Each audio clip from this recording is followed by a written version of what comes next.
Already good. All right, I'd like to call the meeting of the Public Works Committee, together today, February 11th, 2026, at 5:22, so please take a roll. Council Rujo. Yes, Clark's again. Council here. Here. Council Wilden. I'm here. 3 and 10. Any public input? No, nobody online.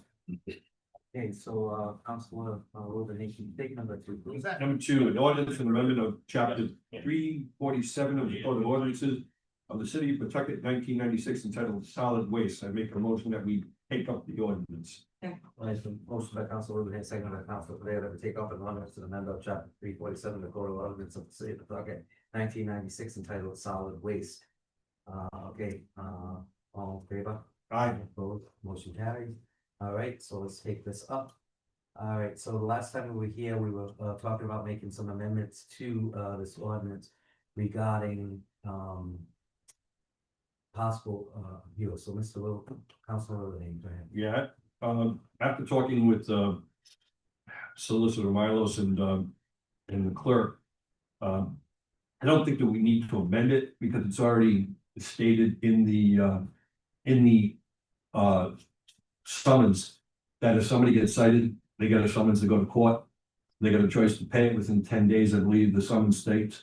And if not, then they're given a court date. At that point there, if they feel that they've been wronged, they have a right to go down and plead their case to the judge. And at that point, the judge will make a decision based on that. So I think it's clearly there is an avenue there for them to turn around and have. Even though it's not an appeal, it is for them to state the case to the court, and then the court will decide whether or not the fine is appropriate or not. So with that in mind, I don't have a problem with putting this article through the way it is written. Okay, Councilor Blair, do you have anything else?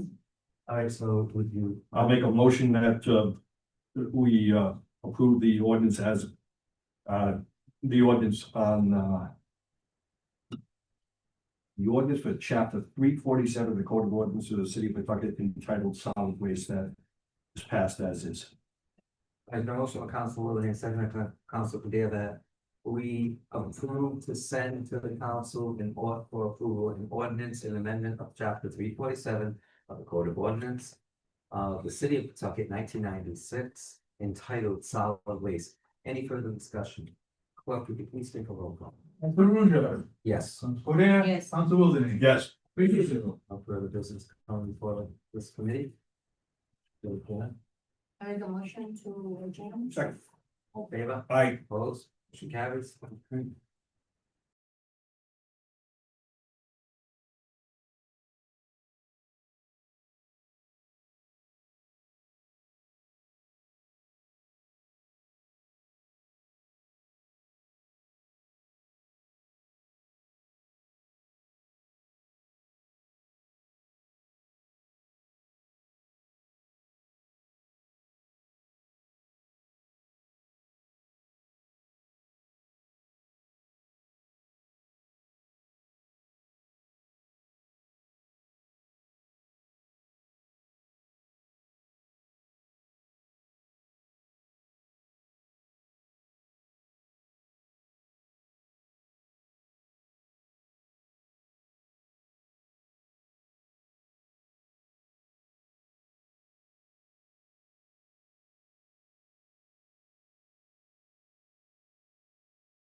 Okay, I'm going to, call to order this meeting of the City Property Committee at 5:34.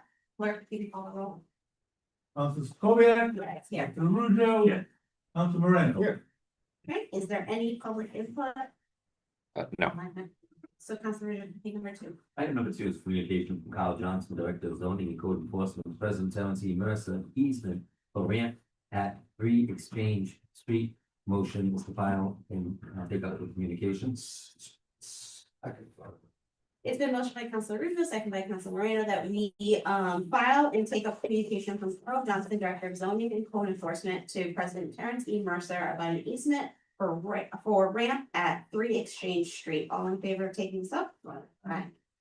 Do you want me to do number 3 too, since it's all kind of Oh, the yeah, same? yeah, Okay. we're gonna do that. Yeah. And item number 3 is also communication, but from Alan Noisette, Demeter LLC, to the honorable members of the Pawtucket City Council, requesting an easement onto city property to build a ramp at 3 Exchange Street. Yeah, that's what I thought I had. I thought I was gonna stop section beginning. Then motion by Councilor, second by Councilor Moreno, that we file and take up communication from Council Reset, Demeter LLC, the honorable members of Pawtucket City Council, requesting an easement onto city property to build a ramp at 3 Exchange Street. All in favor of filing and taking up? Alright. Right, so Alan's not here or Carl's not here, right? Okay, so from what obviously, we've done these before, this is at the News Cafe building. And it looks like Carl said that it has still enough clearance for the sidewalk, and it will make the building for that access to the first floor ADA compliant. Did any of my colleagues have any questions? Yes, oh, no, I have a question, but just a comment, that was only my concern, as long as there's enough, area for ADA's compliancy to move about on that sidewalk, yeah, definitely no problem, because then it also provides ADA accessibility to the building. Yeah. So I'm 100% favor. Yeah, I think it was still, Yep, so we reviewed this also, to make sure that, with the ramp being installed and still the sidewalk would accommodate ADA. From the plans that we have no issue, along with the zoning department. The only thing that we ask as in when he goes and puts the permit in, he's gonna have to submit the plans and making sure that they comply with the ADA accessibility. Yeah. With the clearance and stuff. and that's already, right, that, like, they have to, that, right? We don't have to ask them to No. make sure they do, okay, Zoning will make sure they okay.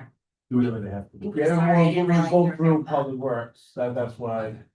Cause it's in a right of way, so we would have to sign off on it. I apologize, I didn't know you were here. That's all right. You must have missed me with my. No, I knew you were, I didn't know you were here. Okay, are there any further questions? All right, I'll take a motion. I'll make a motion that we approve this how do you want to call it? This building of the ramp that will cover the easement to install a handicap accessible ramp at 3 Exchange Street, provided that they submit the plan and do all the normal process that they need to do. It's been motioned by Council Ruger, second by Council Moreno, that we're sending this to council for approval, or just us? No, we're gonna send it, I don't think it's on tonight. So send it to the. Okay, so send it, okay. Yeah. So it's been motioned by Council Ruger, second by Council Moreno, that we send a recommendation for approval to the full council for an easement for ramp at 3 Exchange Street. Clerk, can you call the roll? Jim Scoviac, Yes, all Council Ruzo. Yes. Council Moreno. We did zero. right, it's the motion to adjourn, all in favor? Aye. This meeting is adjourned at 5:38. Thank you. Yeah, so efficient.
Well, good.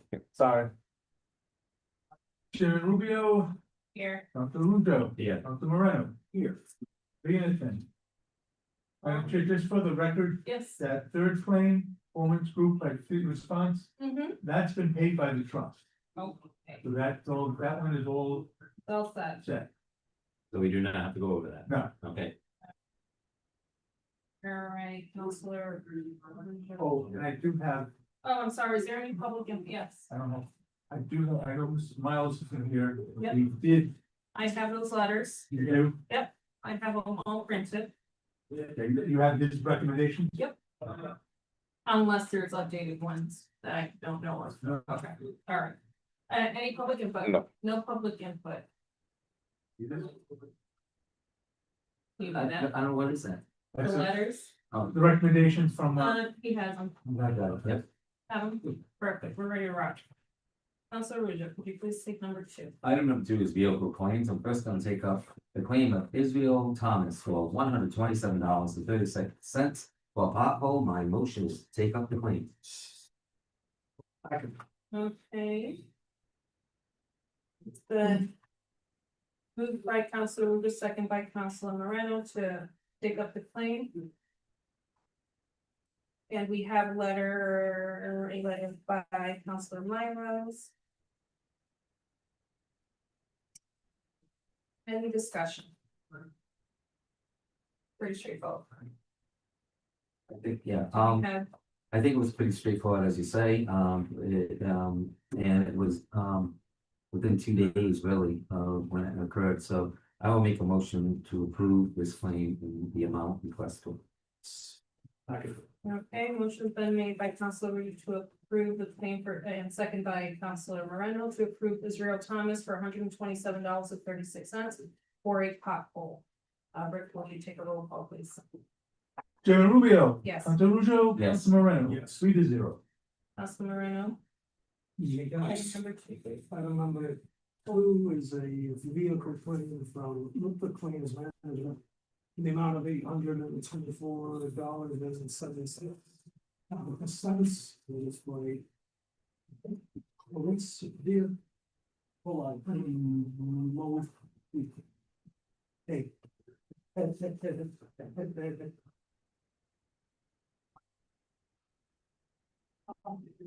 Motion been made by Counselor Moreno, second by Counselor Ruja to take this up.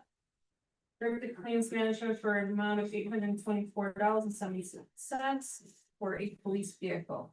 Do we have any discussion, sir? Any discussion on here? No. Okay. Same thing here. We have a recommendation by Counselor Milos. Any discussion on this?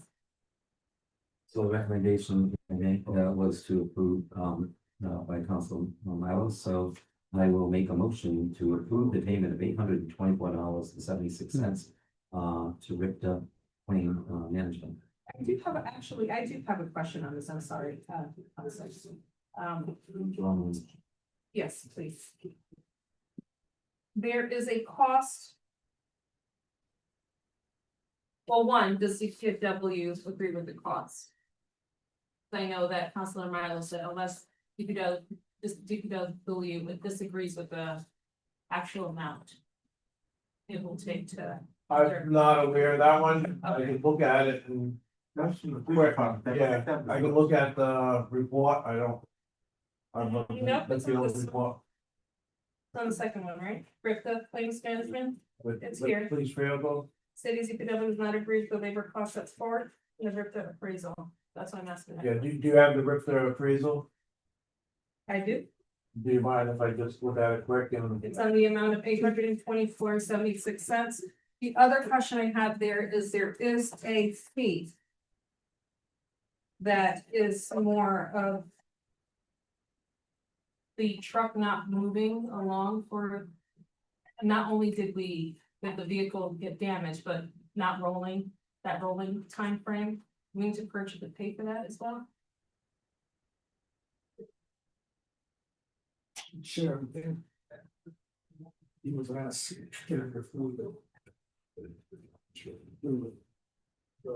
The labor. Yes.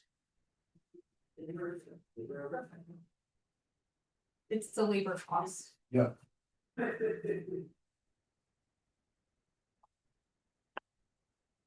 So it's the one of the. Or total of four Feasible, forty. yeah, Is that feasible? yes, that is feasible. Okay. 6 o'clock, you done? Thank you. All right, Okay, so you show, so I'm gonna make a carry motion. on. Okay, so I am going to make a motion to approve the RIPTA claim, management claim, $824 and 76 cents for,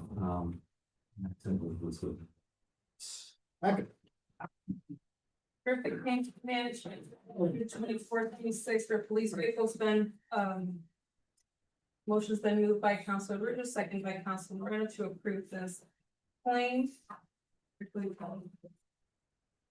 Chairman Rubio. Yes, all Council Russo. Yes. Council Moreno. Yes. 3-0. right, no further business. Well, before you vote, since you have a few minutes, probably since you referred to it, you may want to amend the agenda and add the letter from Frank. I'll make a motion to amend the agenda for the purpose of adding a final communication. Sorry. Motion's been made by Councilor Ritter to amend this agenda to file the communication by Councilor Frank Rose, our city solicitor, second by Councilor Moreno. Roll Roll call please. call. Council Rubio. Yes. Council Russo. Yes. Council Moreno. Yes. Now we just need a letter to file. File. Motion to file, communication for Frank Milos with his, recommendation for the claims you're on. should. Did, Motion's been made by Councilor Ritter to file the communication from Councilor Milos. Which report? To approve these, who, with these recommendations to approve. Chairman Rubio. Yes. Council Russo. Yes. Council Moreno. 3-0. No further business. Motion to adjourn, thank you.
Finance Committee to order, clerk call the roll.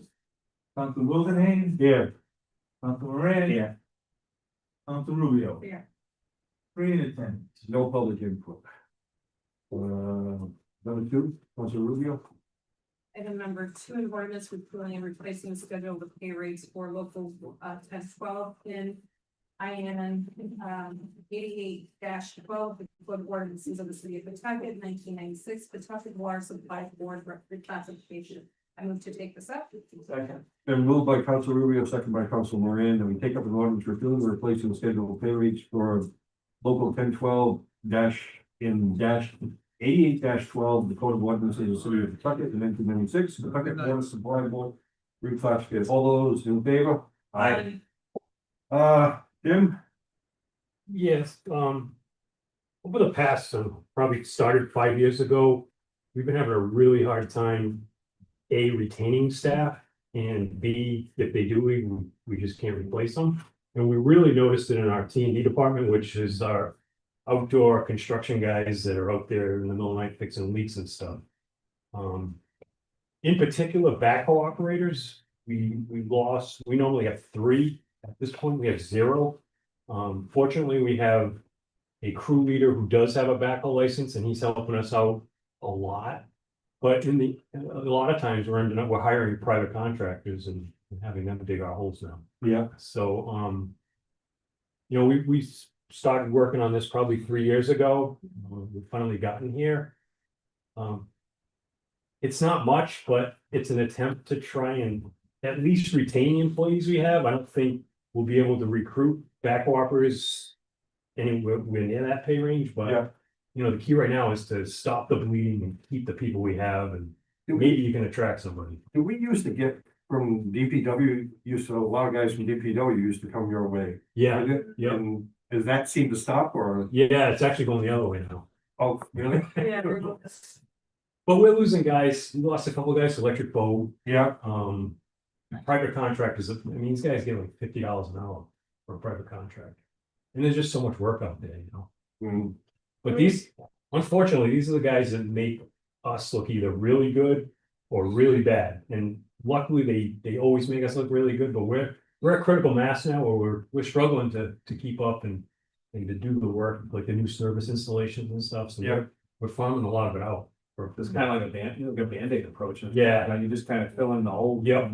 Yep. The people you can use. Well, and they're not reliable either, right? I call these guys at 2 o'clock in the morning and they're there. You know what I mean? It's hard to find Yeah, you're lucky. contractors that are willing to do that on New Year's Eve or whatever. What's the increase of it? I know I read it, but what is it overall?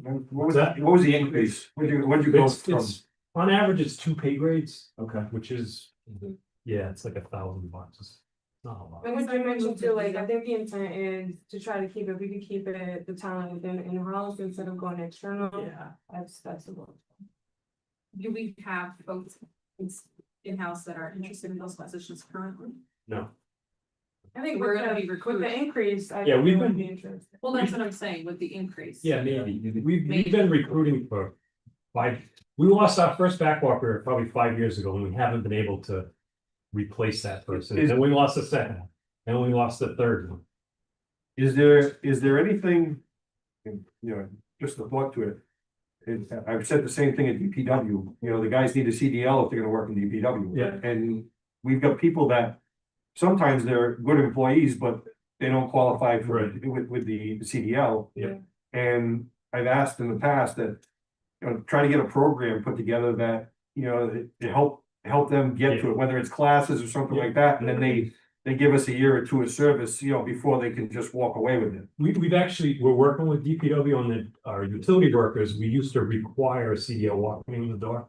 We've since removed that, Yeah. and they go through a training program at DPW, and we get them the CDL. So that's helped with the utility workers. The problem with the backhoe operator is you can't put somebody out in the street without experience. You know what I mean? Right. There's just too many bad things, but we do, if we get the right person, we train them, we do. And the guy who's filling in now used to be a backhoe, and we train him. What are we paying versus what folks are paying? in other utilities. Yeah, Yeah. well, what your positions you're looking for. Yeah, we're not competitive with like Providence Water or Bristol County Water. Where do we fall What do you mean? as far as like pay range? The pay As scale. opposed to, is that how you compare it to just the Yeah, how water, are the you other water comparing- departments, how- right? The way I did this request was the American Water Works Association puts out a salary survey every 2 or 3 years. Okay. And you can break it down by region. So that's what we did. We broke it down by the Northeast. So this back 3 years ago would have made us competitive in the Northeast. So does Providence, Central Falls and all the surrounding communities also use that same? No, they have their own basic. Okay. Nobody can compete with them. They pay good money. Bristol County pays good money. So, and that's the thing, everybody's poaching each other's operators. Yeah. It's bad. And when you say they pay good money at those other two places, like, I guess where they get, why are they doing it? Not why, but like, where are they getting the money for that? Like, but where, like, short, seems like we're short-changing. Well, I mean, it's a union contract, so we Right. really don't have much control over it. And you guys were here as well as I was back in the 2000s when we went all those years with 0%. Right. And we never caught up, you know what I mean? Yeah. If we would have posted a backhoe operator 10 years ago, we would have 100 applications. But all those years of zeros, I guess my fear now is. Is this we go enough? by, correct, we go by the Well, specific yeah, I don't, guideline. Like, would you We're come not back even again? competitive Yeah, yeah. Against. other if this doesn't work, we're gonna have to do something else. But Gary, while he was working, did me a favor, he did a little market analysis. And he felt like that with the new ranges, we'd be competitive at the low end of the salary range, but we're nowhere near at the high. High end, right? But the high end takes how long to get to too? Well, probably 3 years. Yeah. See, our high ends are based on their license grades. There's 4 grades to a drinking water operator. Mhm. So every time they get a new grade license, we give them another a promotion. Right, but now, But that takes 3 or 4 years to do get. they have to go to school to turn and get that grade Yeah, license? yeah, Okay, they have to so pass an exam. that's why I say. And they don't all get there. It's hard. Right, and that's why I say, if we put out a program that kind of reimburses them for their schooling and Well, stuff, we pay because for all that. you Yeah. do all that? Yeah. All right, Yeah. And we encourage it, you know? But you think this is sound what we're deciding on now? Like, I'm just saying, like, is It's this? a start. It's a good Well, it's a start. start, Yeah. I'm saying, I mean, when do you think you'd be back? What? Well, we'll see what happens. I mean, like I said, the big thing right now is to stop the bleeding and not lose anymore. Yeah, People, you know, because we're getting through. But you're saying we have 0 operators current. And Right. you think that this new pay raise is going to attract folks within or folks without, outside? Yeah, well, that's what we're hoping. Inside, I doubt inside. but we're still not competitive to the outside market. Not even, we're just at the lower end. That, Yeah. I guess. it We're looking- doesn't make Yes, sense it's to a me, bit right? conflicting, but I So- think it's because when the chart was put together, we were trying to say, okay, this is where we currently stand. We know we can't go to the extreme because that's just simply not possible. How do we find middle ground? And I think this is the middle ground. Okay. And- We know and this is that's the what I- start, yeah. We've hired recently some young utility workers who we're hoping We'll get, we can promote and train. okay. And you're really looking for the diamond in the rough. We're looking for a guy who's worked for a contractor for 20 years, right? And he's just sick of all the hours and he's looking for something more, you know, stable. right. What are we paying in contractor fees? A backhoe probably, I don't know, 100,000. 150. So what's our budget for the year? Uh, Contract. That is paid out of the ratepayers. Yeah. Correct, and that's the water supply board, so that if correct me if I'm wrong, this reclassification is all gonna be paid out of the ratepayers. Yeah, it has no effect. on Oh, us. This has no effect, it has no effect on the budget. Okay. But they bring it to us, so we're Right. already seeing it. Right, Well, it's part of this city contract, Right. right, city pay ordinance. Yeah. so But technically a department of city. But we try to be much more, and that's kind of hence the whole we're trying to feel, you know. Yeah. Well, I mean, that's what they're recommending, I don't have a problem. Yeah. Hopefully it works. any other questions? Yes. good luck. Well, and the Dave's point, if they see it doesn't, then they will be back. We'll be back. Yeah, I yeah. was gonna say, can we, can you guarantee we won't see it for about 2 or 3 months? Well, I say. 3 months? Yeah, well, Retired. 2 or 3 Retired. days. Yeah, at least a year. We'll give it a go. All right. Any other? I'll make a motion to approve. Second. Motion been made by Council Moran, seconded by Council Rubio, clerk will call the roll. Chairman Wildenhain, Yes. Council Moran. Yes. Council Rubio. Yes. Okay, no further business. Thank you. Finance Committee, thank you for If coming. you know anybody, send them all away.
Council Codere, have a seat.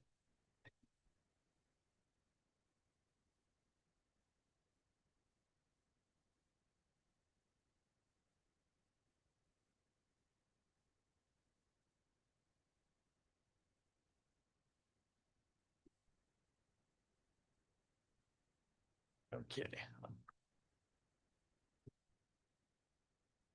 Hey, good evening. Welcome to our chambers on Freight Street for tonight's City Council meeting and Board of License Commissioners meeting.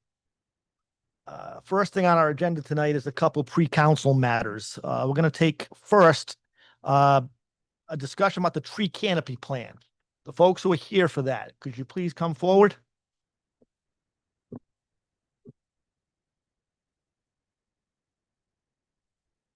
Hello, we have Hello. Hello, we have a couple of things we're going to pass out, but I'm going to introduce myself.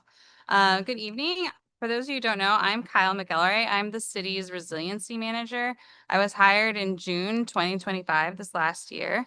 And so I want to take an opportunity for those who I haven't met, to introduce myself and let you know that I'm here at the city.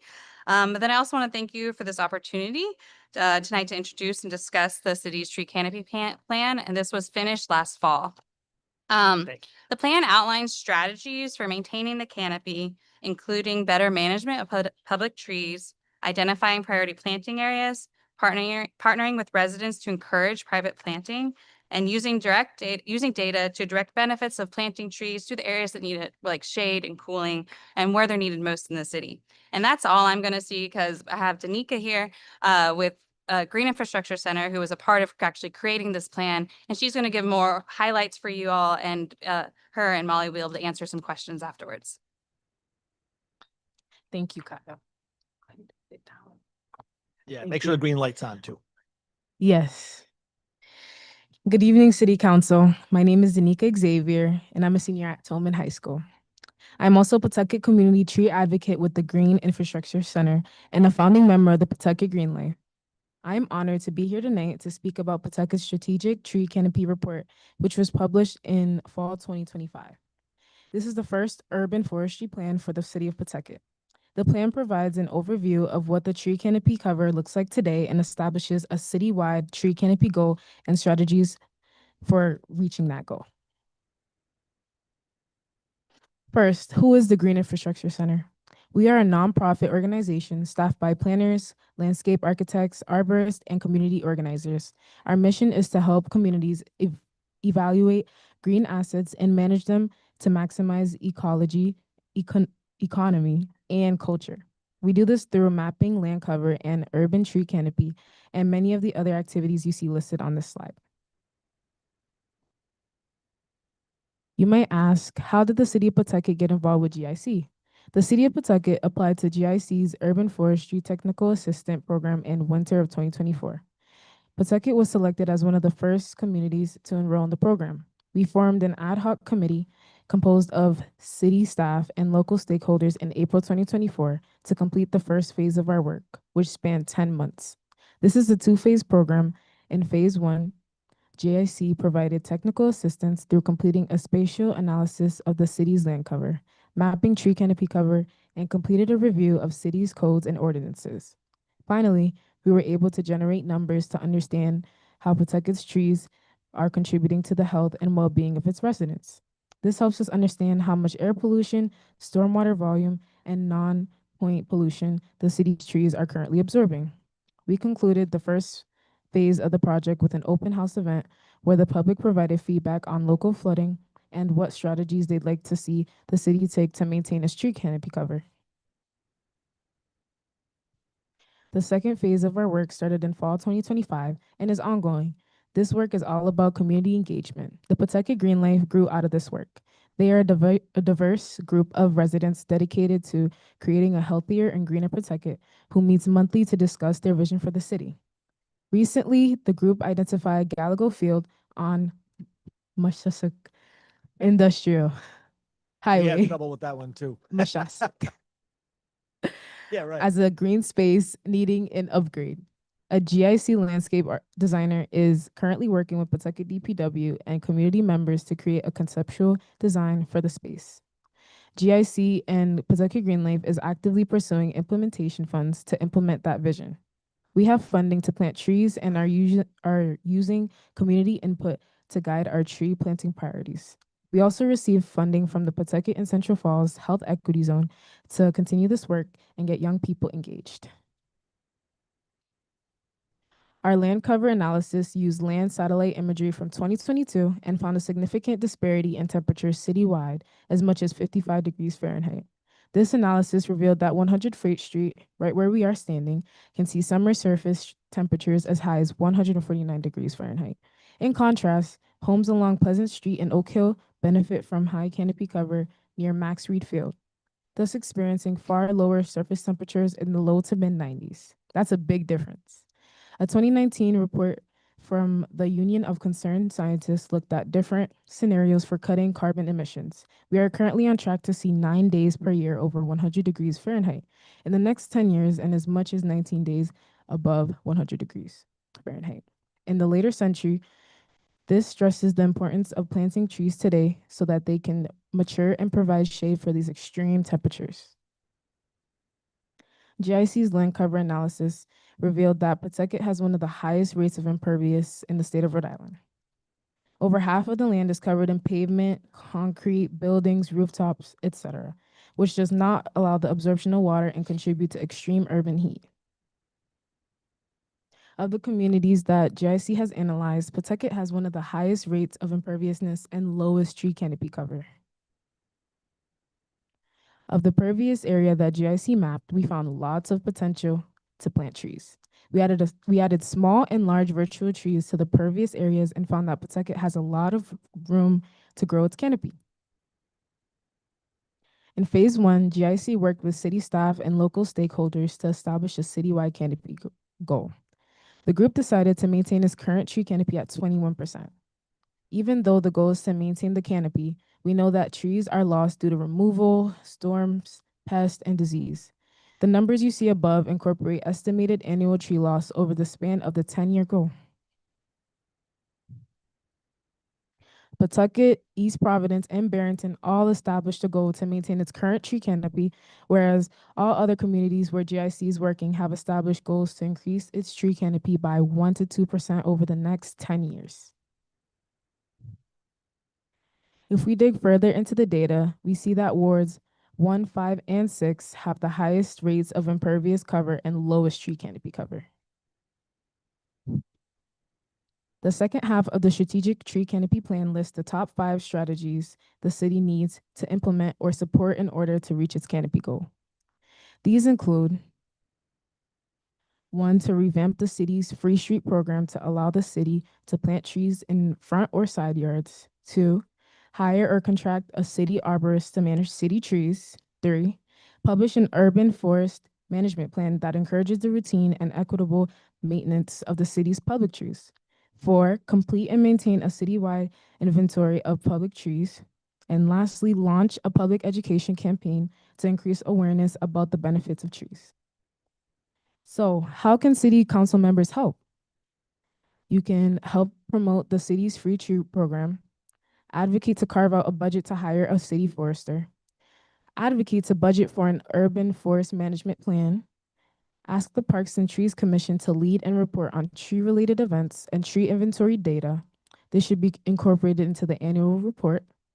And lastly, advocate to dedicate city resources for watering trees on public property. And show up to Arbor Day in Pawtucket on April 24th. Thank you for your time. Please feel free to contact us with any follow-up questions. Thank you, D'Amica. Nice job. Thank you. Is there anybody here who has any questions or comments for D'Amica? Counselor? Yes. Thank you. I agree. Thank you. Counselor Gregor? Am I all set? Up. One more. Sorry, go ahead. One more tough question. Okay. For Hi, Danica. Hi. Thanks for coming. I appreciate you, both you and Molly, and coming down here and doing, because I think this is something that the city really needs, such an urban impervious area. But so, obviously increase in trees, green space is something that the city really needs and benefits everybody, health and and also the economy, because I think people want to move into a place where they feel they can walk to green space and have shades and all of that. So thank you again very much. Appreciate you doing that. The only reason why I had suggested you guys come down and do it because I felt you took the time to do this report and it wasn't really, I guess advertised or celebrated like it should have. So hence, so again, thank you very much. Thank you. Thank you. Councilor Gregor, I agree with you. I wasn't quite sure what we were in store for, but hard work and an important issue. So thank you very much, all three of you. The next item on our agenda is the annual report of the police department from the police chief. Chief Goncalves, could you come up, please?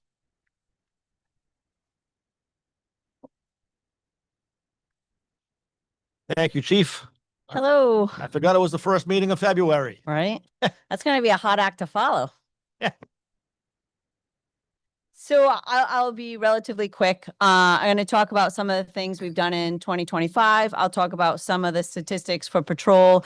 And then if you have any questions, feel free to ask them at the end. Of course, you know that the annual report is being conducted now and it should be posted within the next 30 to 45 days. And that'll be on our site, just like years past. You can always find it on the police website.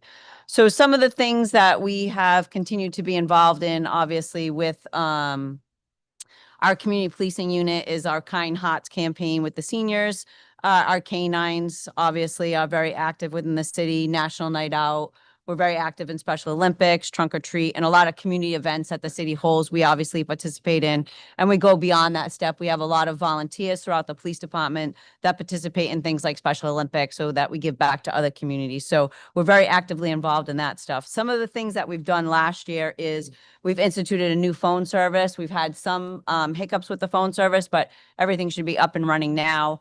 That was some of the problems through Verizon, but it seems to everything is worked out and the system is up and running. We are looking for obviously grant opportunities. We're looking to update our radios to 800s, which are about $10,000, $12,000 per unit per officer. So we're looking for some grant opportunities, and we've met with Gabe Almo's office and also Senator Reed's office to see if there's any congressional spending that we may be eligible for. We have introduced a new canine this year, Canine Kaya, if you've seen her yet. She's one of our explosives dogs. So right now that'll up our canine unit to 6. We have 4 patrol dogs, 1 compassion, and then 1 explosives dog. Canine Kaya actually did assist with Brown, and she's also assisted with some of the schools in the city recently. Some of the biggest obstacles we've faced in 2025 has been obviously hiring, and that's been across the state. We've had a very difficult time looking for people that are interested in public service or especially policing and in fire. Retention is obviously down because there's other opportunities federally, but we do have the recruitment team and we continue to have open enrollment all the time for new applications. And we also have an orientation actually coming up this week for our July Academy. Chief, where are you number-wise? So we are probably about the one, it's hard because they move so quickly, but we're about 147. With our grant, we're supposed to be about 153. By the end of this year, we're probably going to be down to about 140. We only have 3 in the academy right now because unfortunately that's all the candidates that we had that were eligible for the academy for January.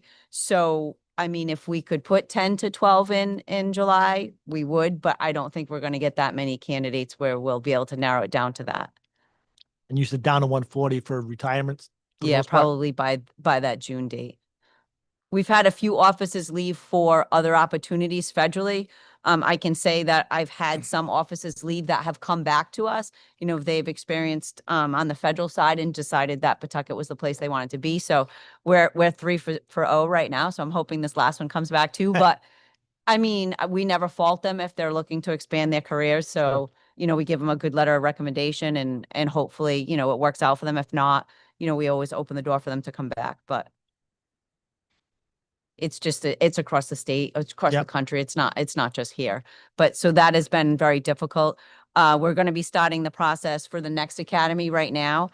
And I think right now we had about 50 applicants, only 15 of them actually have the qualifications to actually go on in the process, meaning either they may have missed the PT exam, they may not have taken the written exam, they may not have the 30 credits. So right now, only 15, but hopefully as time goes on, they'll, finish the requirements. As for calls for service, last year, first platoon alone took about 18,684 calls. Second shift took about 22,077 calls. Third shift, 17,656 calls. So it's about 58,417 calls for service. That does not include calls for security checks, anything that the offices would have maybe necessarily initiated. So G20s, if they're just looking at the area, checking businesses, that does not include that. These are actually calls for service that they responded to for a particular reason. For incident reports, first shift took about 2,826. Second shift, 2,157, and third shift, 873. So for a grand total of 5,856 calls, incident reports. For arrests, we're at a total of 2,138 for last year, 956 for first shift, 685 for second, and 497 for third shift. When I looked at the data from the UCR, which is how we report to the FBI, so these are normally violent crimes that we're reporting to the FBI. All of our numbers from 23 to 24 to 25, we have seen a decrease. The only increase that we've seen across the numbers is for our narcotics violations. That went up less than 5%. But we did see a little bit of an increase in that. But for the most part, all of our other numbers either stayed the same or we had a reduction, whether it be in sexual assault, robberies, burglaries, theft from buildings. We've seen a decrease across the board. And like I said, the only noticeable increase was in our narcotics violations. And then of all of the arrests, 19 of the suspects that were arrested were in possession of a firearm at the time of their arrest. We did have other firearms cases that were part of the UCR code for the FBI reporting, but only 19 individuals actually had firearms on them that we charged them with. That it? Yes. I had a quick question. Sure. How's the fleet doing? How's the fleet of vehicles doing? It's never good. I just want to see how bad it is. So we try to rotate the fleet. Unfortunately, it depends on the budget, right? So if we have enough and we can go out to lease purchase, we try to rotate the fleet every year. We were doing quite well with rotating. Unfortunately, just because of budget restrictions, the last couple of years, we haven't gone out to lease purchase, which means we haven't rotated the fleet. So normally, like I said, we'd start with first, second, and third. We'd rotate through. Any extras would go down to either detectives, details, traffic, wherever we could filter them. So unfortunately, just for budget restrictions, we haven't had lease purchase, and I want to say at least the last 2 years. So vehicles are always, we're always looking for new vehicles because unfortunately, they're not even made the way they were before. So they don't sustain, the amount of miles that we put on them either. And they're, even though they have a dedicated fleet for first, second, and third, they're also used for CPU. We'll use them for the school. So they may be used in second shift cars. Traffic will use them. So they are pretty much utilized on a 24-hour basis. Use the same. Yes. So obviously we have Fords. So we kind of continue with that police package. But if there's an upgrade, we obviously upgrade them as the years go on. But for the most part, we try to maintain the same fleet so that way they're easier to maintain and easier to fix. Our 2 mechanics that we have internally are wonderful, so we don't really send out a lot of the cars unless it's under warranty. The 2 mechanics in-house with the DPW, with the city, actually work on the fleet. Councilor Skoviak. Thank you, Chief. I know, I'm sure this is for every district, but I know obviously speeding is still an issue in almost every district. I know during snowstorms recently, I've been getting a lot of calls about enforcement of cars not moving and why there hasn't been as much enforcement as there should be.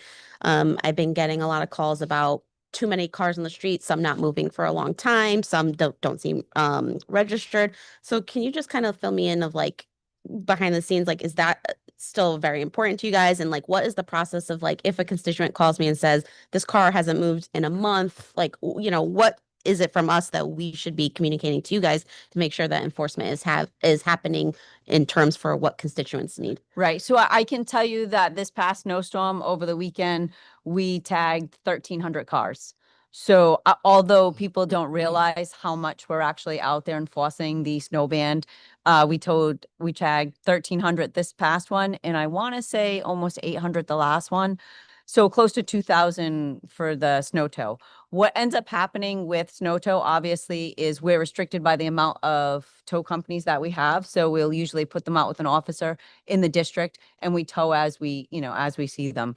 As for cars that haven't moved, if they're registered, we've talked about this, we can't legally make them move because they're registered and they have the right to be there, even though they haven't moved in 3, 4, 5 days, a week, 2 weeks. We can't force them to move their car. We can. Yes. So we'll go out there and usually try to talk to the registered owner to see if there's a reason why it's parked on there, but we can't make them move it. If it's unregistered, if it's not inspected, things of that nature, then we can obviously tow it. But we do try to have a conversation with the owners first to see if we can come up with a resolution before we tow their car. If there's a problem that you need to have addressed, you can always reach out to Sergeant Braga in traffic, which I know most people have done in the past. Reach out to him and he'll send someone out there.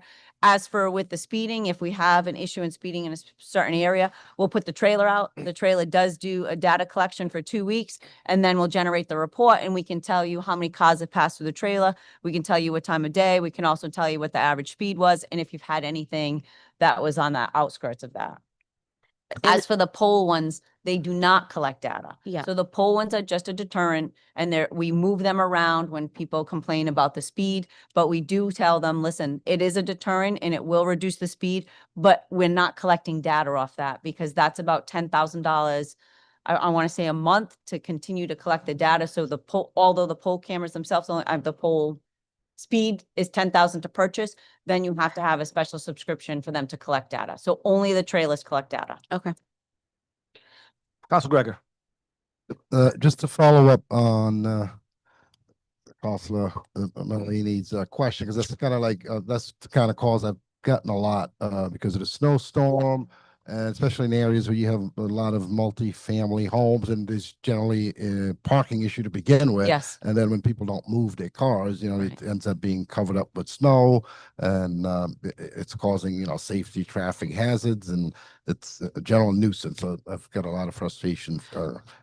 Calls regarding Right. that. So during the storm, there's a call center. So during the storm, like Sergeant Braga, this last one, we established a call center right in the police department. So besides from dispatch, there will be a direct line through DPW and through Sergeant Braga in the traffic office. So normally the calls will come into DPW. They'll have someone that's monitoring those calls. They'll send it right to the traffic division, and then we'll go out and we tag. We try to follow the plows, especially during the snowstorms, but unfortunately, sometimes they get ahead of us because we're trying to keep up with tagging the cars, and if we have to tow them, towing the cars. And this last one, because it wasn't as substantial as the one before it, it was mostly ticketing versus towing. Okay. So I'm just curious now, if cars didn't move and they ended up being like buried in the snow, what happens after the? We've had calls that cars hadn't moved, and we have gone out and either tried to make contact with the owners to move them, or we have towed them. So we have done that. So this Both. Both. Yes. With the parking ban, yes. Yes. There had to be a parking ban initially to be able to, yes, because trigger- they have. Right. So if the problem arises, obviously, if they're, say, in a municipal law, I can't, even though they're covered in snow, I can't really go in there and tow them because there's different restrictions in a lot versus on the street. But where with the schools are posted, there's only you can only park there for certain hours. It's for staff. So there's different restrictions depending on where it is. So we did run into a little bit of problem, and that's something that we're kind of trying to work through and address, like what we're going to do in city lots. Okay, but just so I'm clear, so if there was a parking ban like the last time Yes. and a car wasn't towed on that day, but it's covered with snow, there's nothing keeping the police from going the next day or a few days Right. later with a call and towing it. Because we can establish that it hasn't moved. Okay. If it looks like it's moved, then we cannot, because obviously they're gonna say that they put it back there after the parking ban was lifted. But if it's been snowbound, then yes. Okay, all right, because Yes. that's kind of like. If the it's issue. plowed in. Yeah, yes, pretty much, Uh, pretty much. okay. And we have this last one, we did go out and we did remove some of them that were snowbound. Because we could tell, obviously, they hadn't moved since the parking ban. Okay, and just to follow, my understanding is that commercial trucks are not allowed to be on residential streets overnight. Is that correct?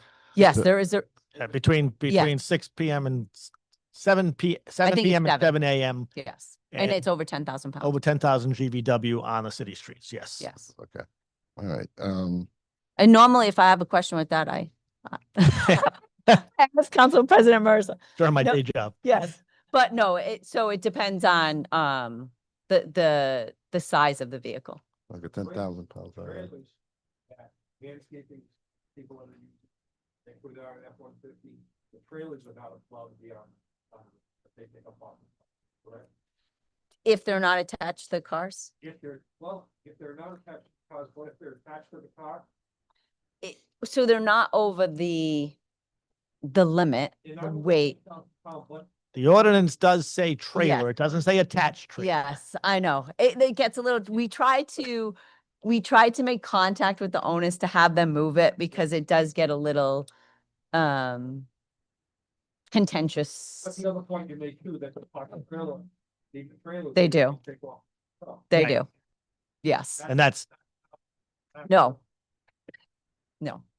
And we do try, I mean, because we're obviously, public service, and so we do try to make contact with the owners to say, hey, listen, let me inform you of what the rules are. You really need to move it off the street, and this is the reasons why. And usually that'll get it to move. And if they don't, then obviously, then we go about with the ticketing and the towing. But we usually do try to make contact to make sure that they understand why they can't leave it there.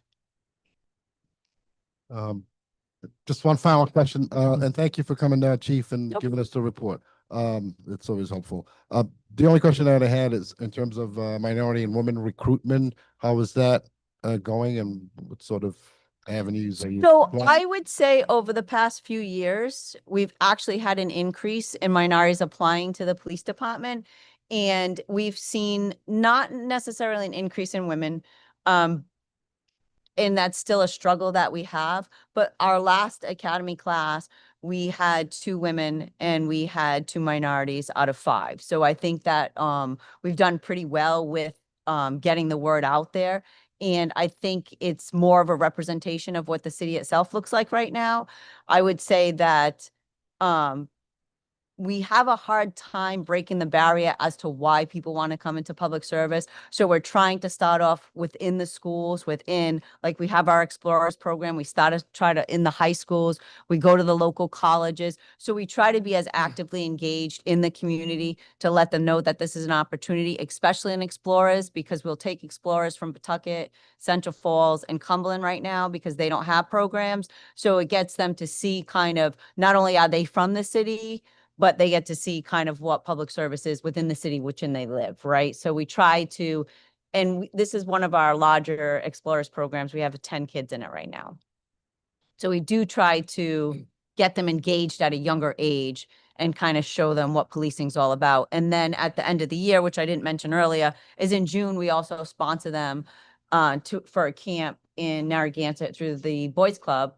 So we sponsor them for a week and they go out and they practice different stations, different things that have to do with law enforcement. And we're looking to actually do some type of Explorers program on the fire side too, because Toman was doing it, but they no longer have the person in charge of that CTE program. So we're looking to try to reestablish that or bring it back or have something similar to what the police does so that kids within the city can see what the fire department has to offer.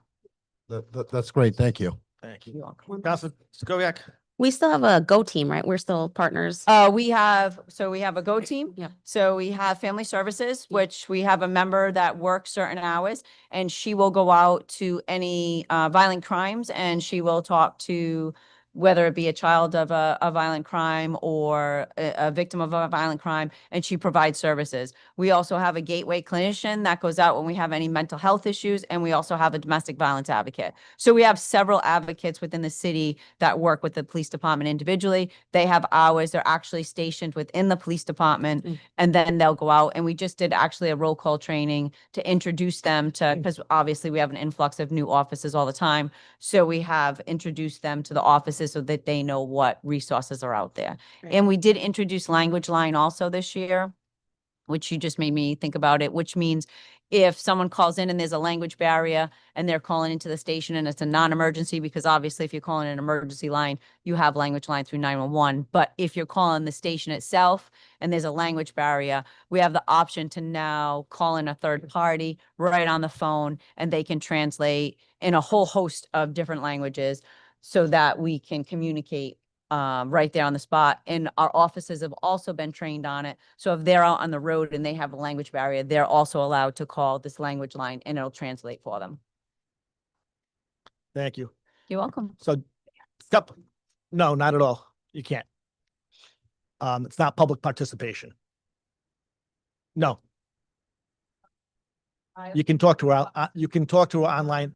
You can talk to her online afterwards. You'll get your answer, but it's not a back and forth. Sorry. I'm sure she'd be happy to entertain you afterward. Also got to ask 20 questions. But that's not the forum. So, Chief, a couple things. Yes. Forgetting last night's snow, we've had pretty much 3. They were successively more serious, and I think after the first one, you guys got much more. I don't want to say aggressive, but just you heard the missteps or the frustration in the first snowstorm, and I think the next 2 were much better addressed, and I want to applaud you for that. Thank you.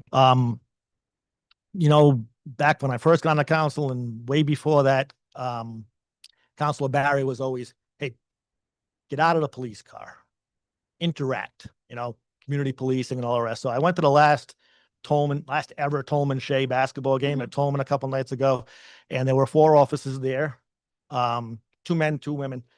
They were interacting.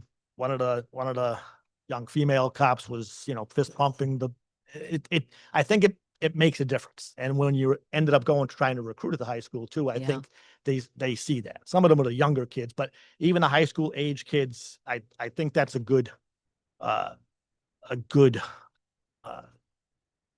way to be. And we do have a very well-rounded CPU unit, and because of the grant, we were allowed to put additional offices in there.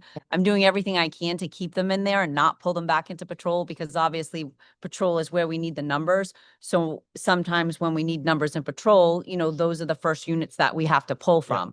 And we're trying not to do that. We're trying to get them out there so they don't necessarily respond to calls for service, but they're out there in the community. They're engaging, they're participating in events that you wouldn't normally see people in. And they're trying to be actively engaged where, I've had individuals even tonight come right up to Sergeant Choi because they've recognized him to talk about things that are going on. So we're trying to keep them out there in the community as much as possible so that they can show face and people have, someone to go to if they need something. So that's something that we're trying hard to keep our numbers as high as. It does help, and people do notice it. The same thing with the trailers, right? Rather than be the Gestapo. Right. Kind word and a little encouragement goes a long way. So, I think you're doing a good job there. I see Sergeant Choi's in the back. He's been instrumental in trying to cut down on vandalism in the parks. Yes. And ATVs running amok. When somebody calls me and I can call and get it fixed in my district or in Council Gregor's district or, Council Sokovia's district, it is noticed and people appreciate the extra effort. So just want to say thank you. Thank you. Anything Thank you. else? Have a good night. Thank you, Chief. You're welcome. Okay. We are now up to public input. We have 2 individuals signed up in person. Is there anybody online? Nobody online. Okay. So I have two individuals signed up in person to speak for public input. The first is Sean Tobin from Roosevelt Avenue. Sean, are you still here?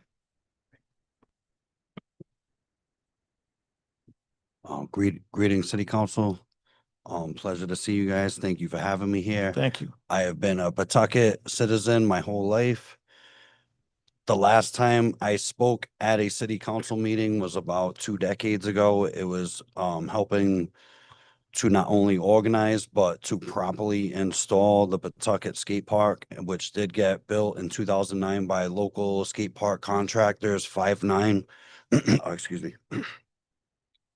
The process of this was dating back to the 90s.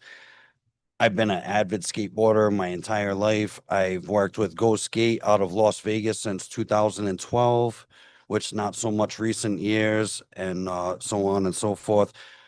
The big thing I want to talk about is preserving this park that we have that was built in 2009, which is now starting to get a little bit rough. A lot of the clear coat is starting to diminish.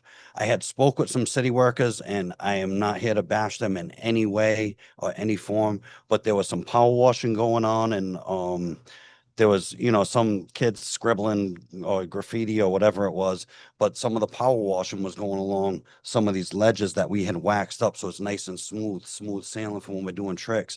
And it's starting to deteriorate some of the pavement, some of the objects within, which would happen naturally through weathering anyway. So I was told that it was already in the works for this year, 2026, to get proper repairs done. And I wanted to see to it that that was either done by skateboarders or even professional skateboard park contractors to do those repairs properly, also to put back in the caulk in between all of the obstacles, and to also put on a new clear coat to preserve this park that we have built for the community in order for it to last for many years to come. It was built in 2009, so that's making it a little over 16 years old now. If you look around skate parks along the United States, particularly, which I have worked with a lot of parks all around the United States of America, not many of them are over 20 years old. And I want to see to it that we could fix this one up, just a nice little makeover, because if it continues in the way that's going, it's gonna get wrecked, and you see a lot less people in there. I want to bring more community in, more people coming in to do events here, people to enjoy it longer. So as far as the power washing, proper repairs, clear coat, perhaps some new obstacles, if there is also money left involved with the grants that we do early on in this year to help with the community. And it's a huge thing. This is stuff going back. I've got newspaper clippings from some of the skate crews that I've been a part of in Pawtucket, going back to my friend Greg Dooley in like the mid-90s. Has been a huge project for a long time. And as you can see, still living in the flesh, we're still skateboarders. We're still here doing this. Is not like a kiddie fad thing that you fall out of. And we're there to help guide all these children rise up and do a positive thing within their own community that has great physical activity and just positive role models, and teaching children how to become a great person. I know there's been some problems in the past with graffiti and people littering there, and that's also been something we've been helping guide the youth to pick up after themselves and teach them to become young adults, from children to being more respectful. And this is a great thing that's going on. Especially this early time of year. I was over there in December, and it's like some days we end up with very nice weather where we could use the park. Unfortunately, it gets dark so early in the winter time that a lot of us, we got work, or the kids, or even, older people who have school and other things that need to do. It gets dark so early that this dusk till dawn, we don't even have time to use it. So I was hoping there could be some lights installed. So not only in a literal sense, but it could help shine some light on the community and help us through these depressing, tough times of winter. And it could be utilized a lot more. I was told, and feel free to interject in any way, but I was told that it was already in the moves for these repairs to happen. I just really want to be in touch with this like I had been in the beginning in the 2000s when I was coming to city council meetings and speak, and I was getting a lot of support from the community.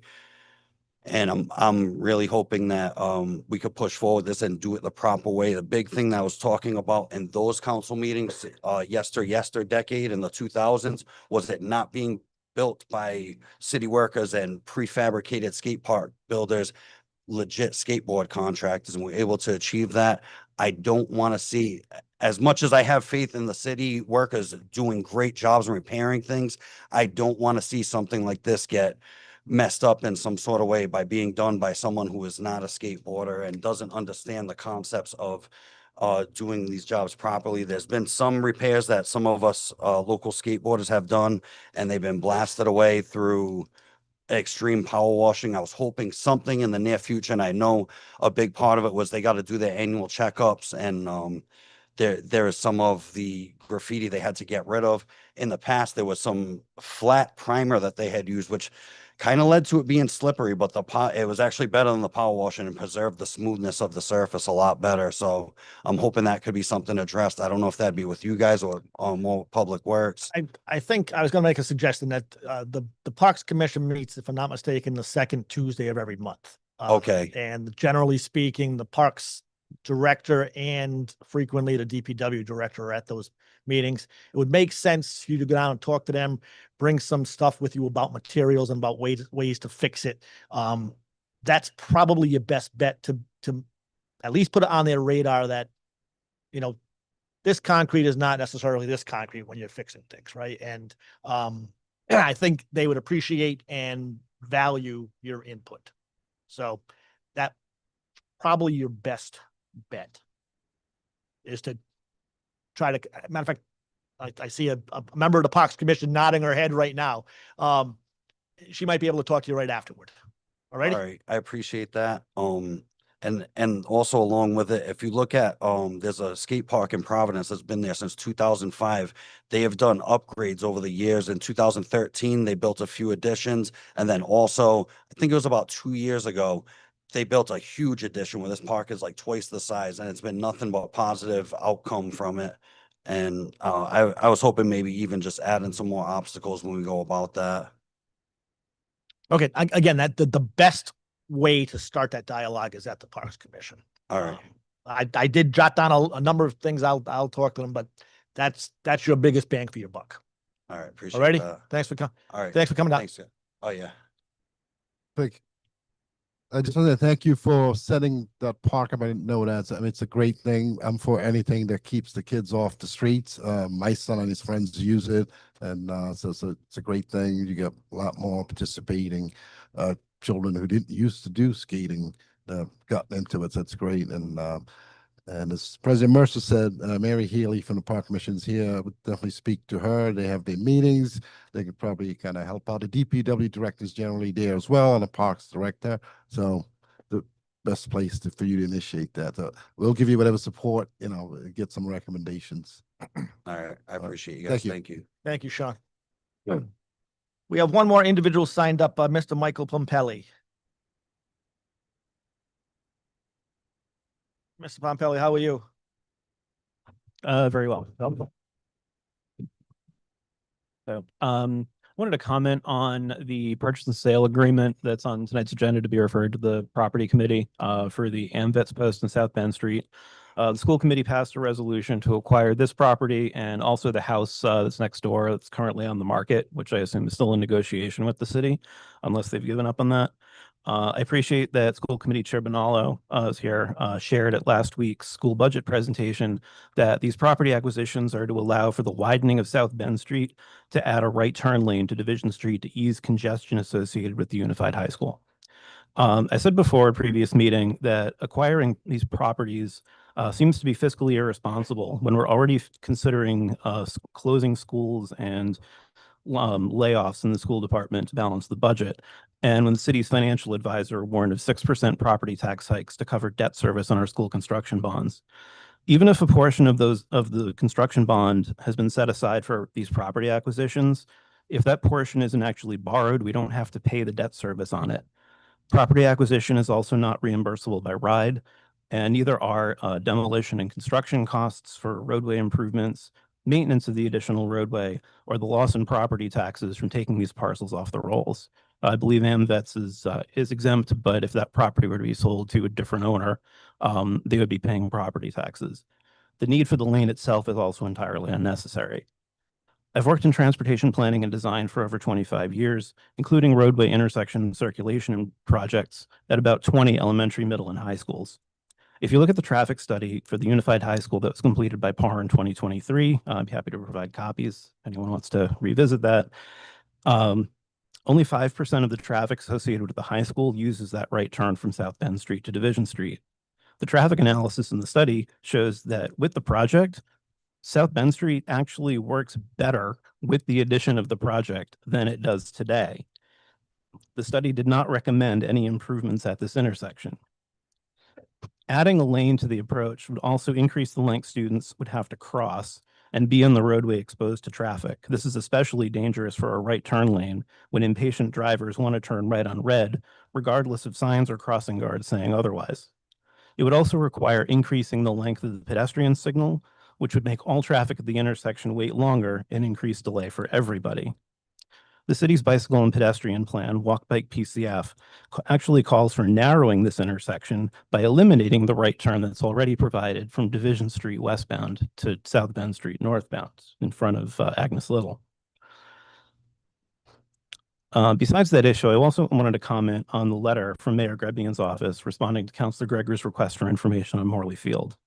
We all know about the city's conversion application to DEM and how it relocates green space out of Woodlawn into Oak Hill in a textbook case of environmental racism, and that as of June 2024, DEM did not recommend the conversion.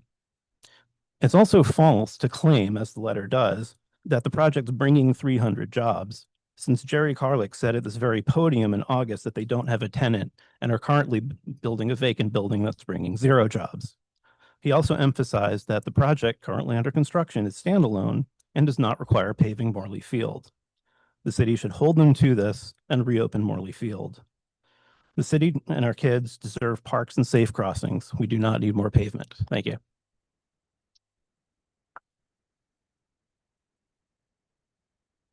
Okay. That completes pre-council and brings us to the Pawtucket Board of License Commissioners meeting. I will call the meeting to order and the clerk will call the roll.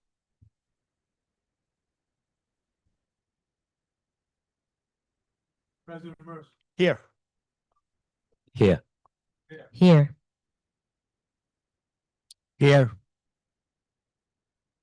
Here.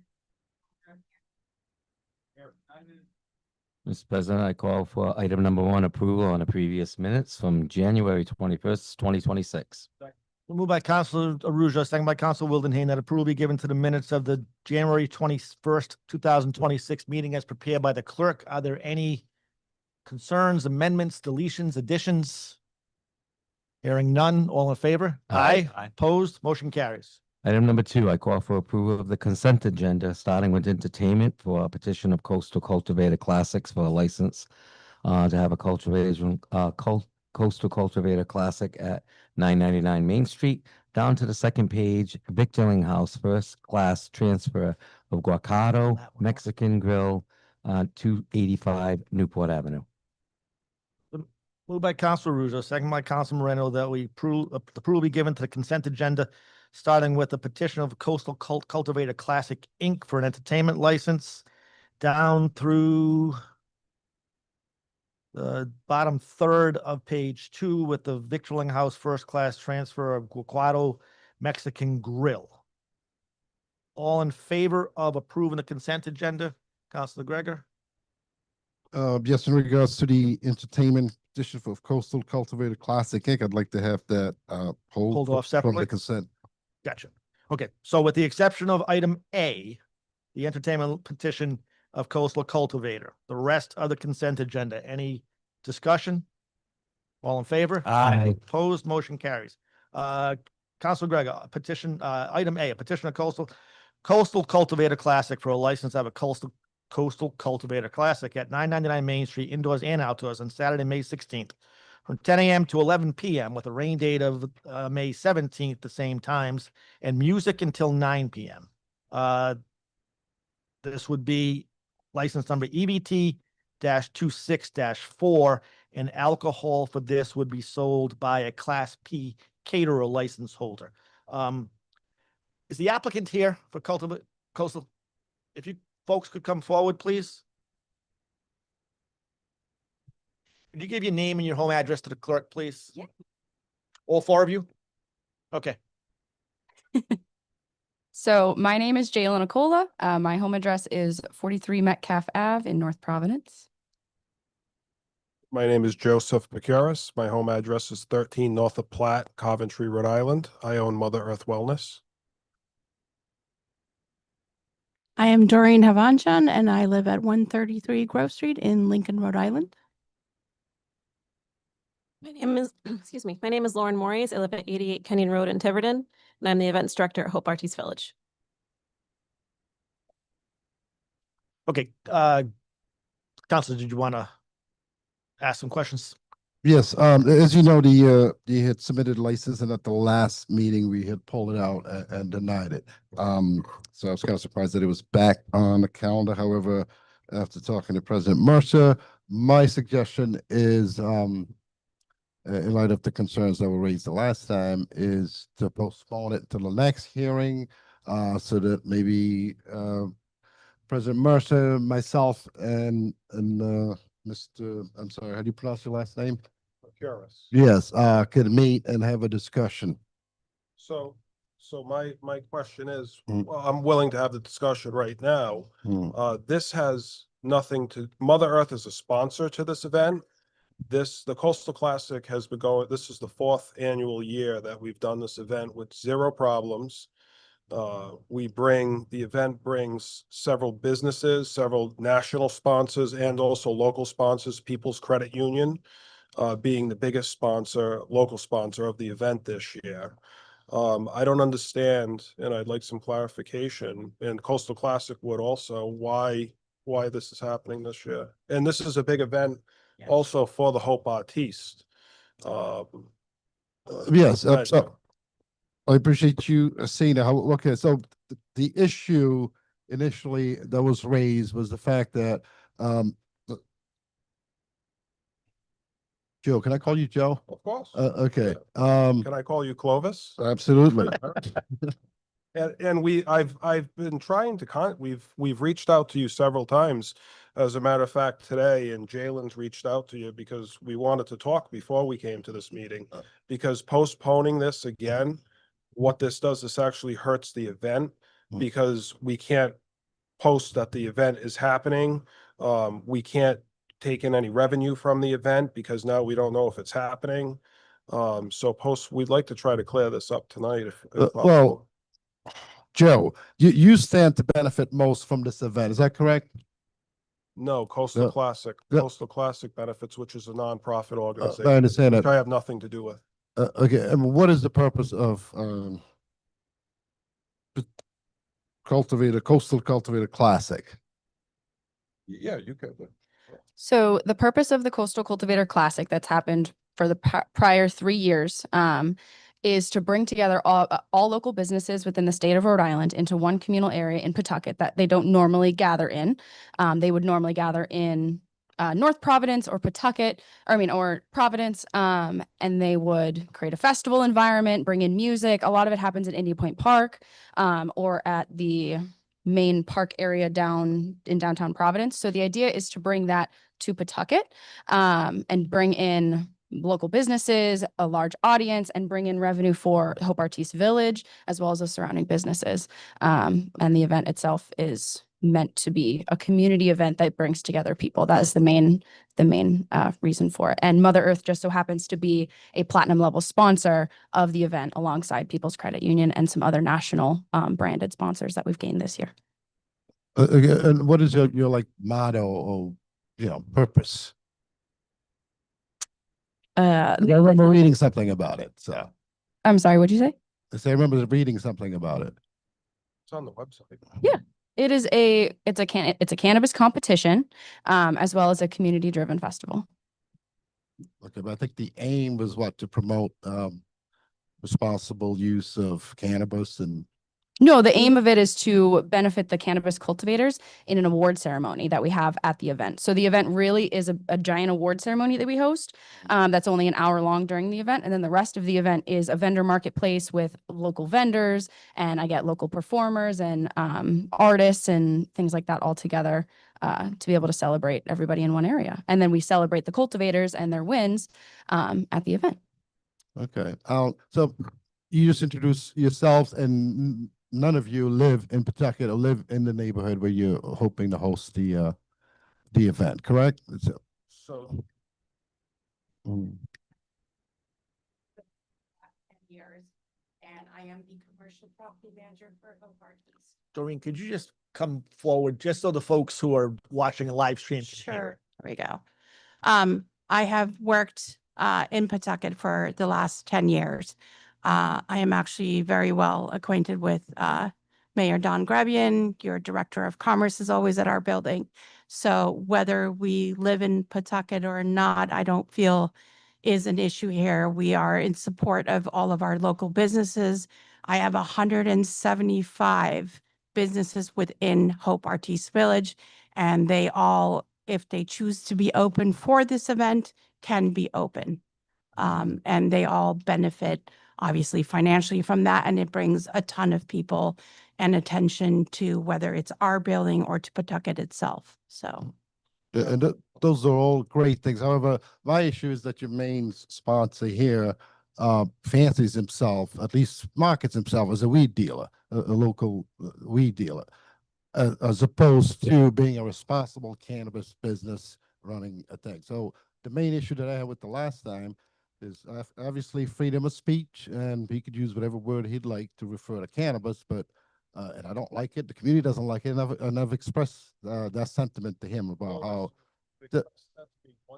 So I'd like to speak on that. No. If I can finish, go ahead. but the main thing is the last advertisement that was done, big billboard on the highway heading south with traffic constantly on heading south. So everybody gets to see it. Was get lit for the holidays. That was the holiday sign. I find that to be, yeah. But it's got something to do. Okay, it has. I understand. Sorry. We have two billboards for the event, one on northbound and one on southbound, that have our Coastal Cultivator logo on it. But the billboard you were referring to is a Mother Earth billboard, so that has nothing to do with the event and the thing that we are talking Well, about right now. indirectly, it does because he's your major sponsor. He happens to be a major sponsor along with People's Credit Union and a couple of other national I sponsors. understand, and his proximity to where you're hoping to hold the event is going to benefit him a great deal. So He's a local business owner in the city of. I understand that, and that's not my issue. My community, they live there. Okay, whether they rent or they own their homes, it's their home. You guys come in, you work, you leave.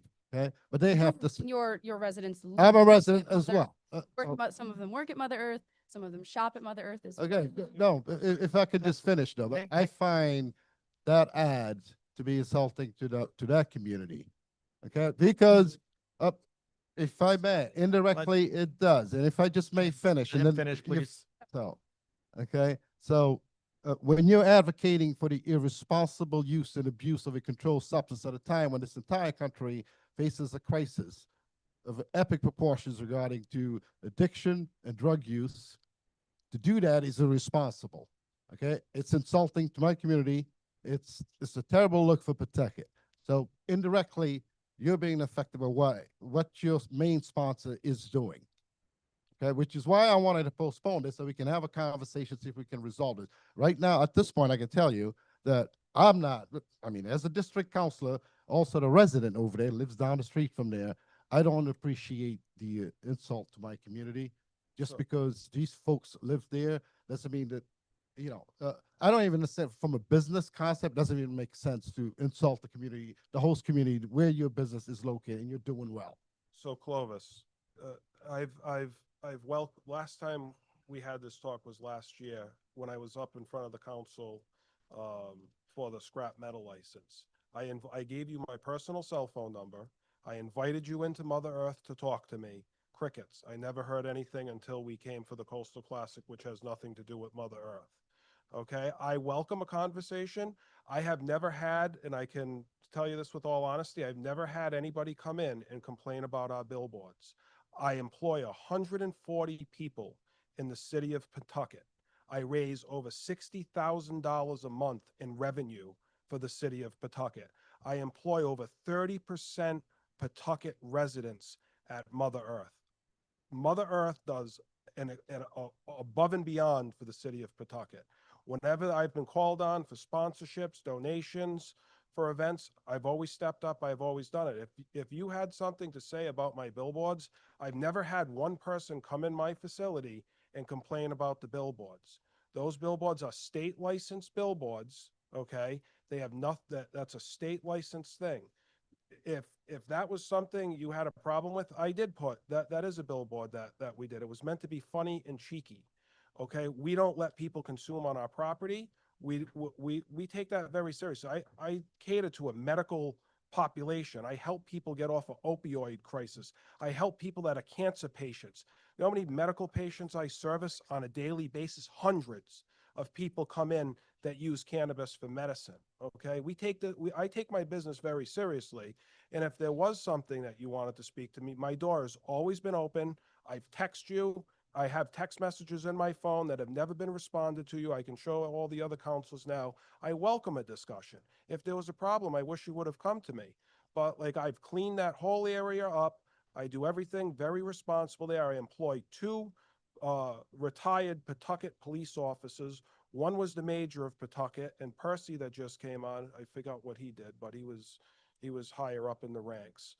We run a very good, clean operation there, just like this event that's happened the last 3 years. I ask that you please approve this event so we can go on and continue and have a successful event for Coastal Classic, also the Hope Artiste Mill that, you know, benefits and all their businesses do. And then I will gladly entertain a conversation with you. I told you that at the last time we spoke. And then you never did. You never followed up. Okay, if I may respond, you're right. We did speak, and I expressed to you how the community felt You about. said the weed drive-through sign is the one you did. Yes, yes. And I said I was willing to change it. Yeah. And then you never came in. But, well, the point is, I informed you how the community felt about it. And instead of I've never doing what heard you said anything you else from the do, community except you. You continue to do it. So to me, I don't care how many jobs you bring in, how much money you make, and I'm glad you're doing well. I mean, I've been into your place. It's a beautiful place. But to look at the signs, I would never know that. But they're on the highway. Okay. They're not facing a neighborhood. They're on the highway. Okay. I'll let you speak if you would let me finish. Okay. Thank you. Yep. The point is, doesn't matter how much revenue you're bringing in, who you're employing, doesn't give you a right to insult the community. Okay. This is my issue with what you're doing. You're doing well, and I'm glad that you're doing well. Okay, because it does bring in income or whatever it does. However, it doesn't give you license to insult the community. This is a mainly minority populated neighborhood around that area. Okay, they deserve to enjoy their homes and where they live peacefully without being insulted. And you don't seem to appreciate that, okay? Because I don't think wherever you live, I don't think that you would be able to open. I live in Coventry. Yeah, you wouldn't have been able probably to open a place like that and put up these sort of signs. But there is such the thing, highway though. if I may, there is such thing as First Amendment rights, and obviously I don't like the word, but it's you can use it. There's no issue there. But when you do something other than just using the word, where you're advocating for the irresponsible use and abuse of a controlled substance, I have a problem with that. So Okay? getting No, and that's not getting protected. getting That isn't protected by First Amendment rights. So clearly, look at you. I have nothing else to say. what has to do with looking at me though? Joe, if I may, again, Yeah, I'm of course. going to call you Joe too. Yeah, cool. Procosis? Procurus. Procurus. All right, I'll try that one. Mr. Procurus. I think we're a little off track, number one, and I think we're conflating 2 different issues. I'd like to ask you, I understand the timing is of the essence. Would a 2-week delay to hear this again? I guess maybe I should ask you, Jalen. With a 2-week delay, because the council is going to make a motion to continue anyway. So before we get to that point, would a 2-week delay be insurmountable to putting on this So classic? all of my vendors have been confirmed and paid. All of my sponsors have been confirmed and paid. All of my venue, my sound, my every single thing for this event has been done and in January and done. It was ready to go for the event or for the meeting we all had or in the middle of January. And tickets were supposed to go on sale as soon as it got approved in January. Then it got denied. So we have since postponed it to now. To then postpone it again is detrimental to the event because it reduces the amount of time we can market. It reduces the amount of time we can sell tickets. It reduces the amount of time that these contracts that I get have with my- these my sponsorships. Question was, is it insurmountable? Yes. Okay. And it seems from my perception that the issue as to why this conversation goes so far into the Mother Earth direction instead of the Coastal Classic direction is an extreme detriment to the event itself. And I just don't understand why. Can we have a conversation about the event? I'd love to answer any questions you may have about the event itself and any, traffic, parking, attendance, anything that you might have questions about that references the event today, not just one of my main sponsors. And this is the 4th year. This is the 4th annual, yes. And last year the event got pre-approved, so I didn't even have to come up here and speak. So I'm very confused as to why all of this is happening. Counselor, do you have any questions about the event itself? Kind of spoke to what the issue is with the event. What the issue Your is main the sponsor, sponsor your of the main event, sponsor yeah. is here benefiting from it the most. It's the proximity to his site, and he's saying to benefit the most. I think And Hobart in light, stands no, to benefit in from it light the most of because his- it's in their location.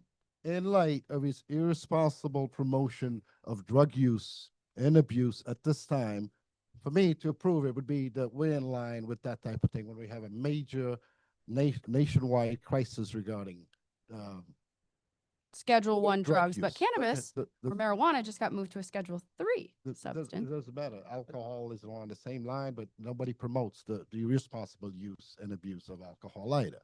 So There are that's my- billboards for Whalers I'm not- Beer I'm as you drive down seriously, I 95. can't have this discussion any further. I've expressed how I feel.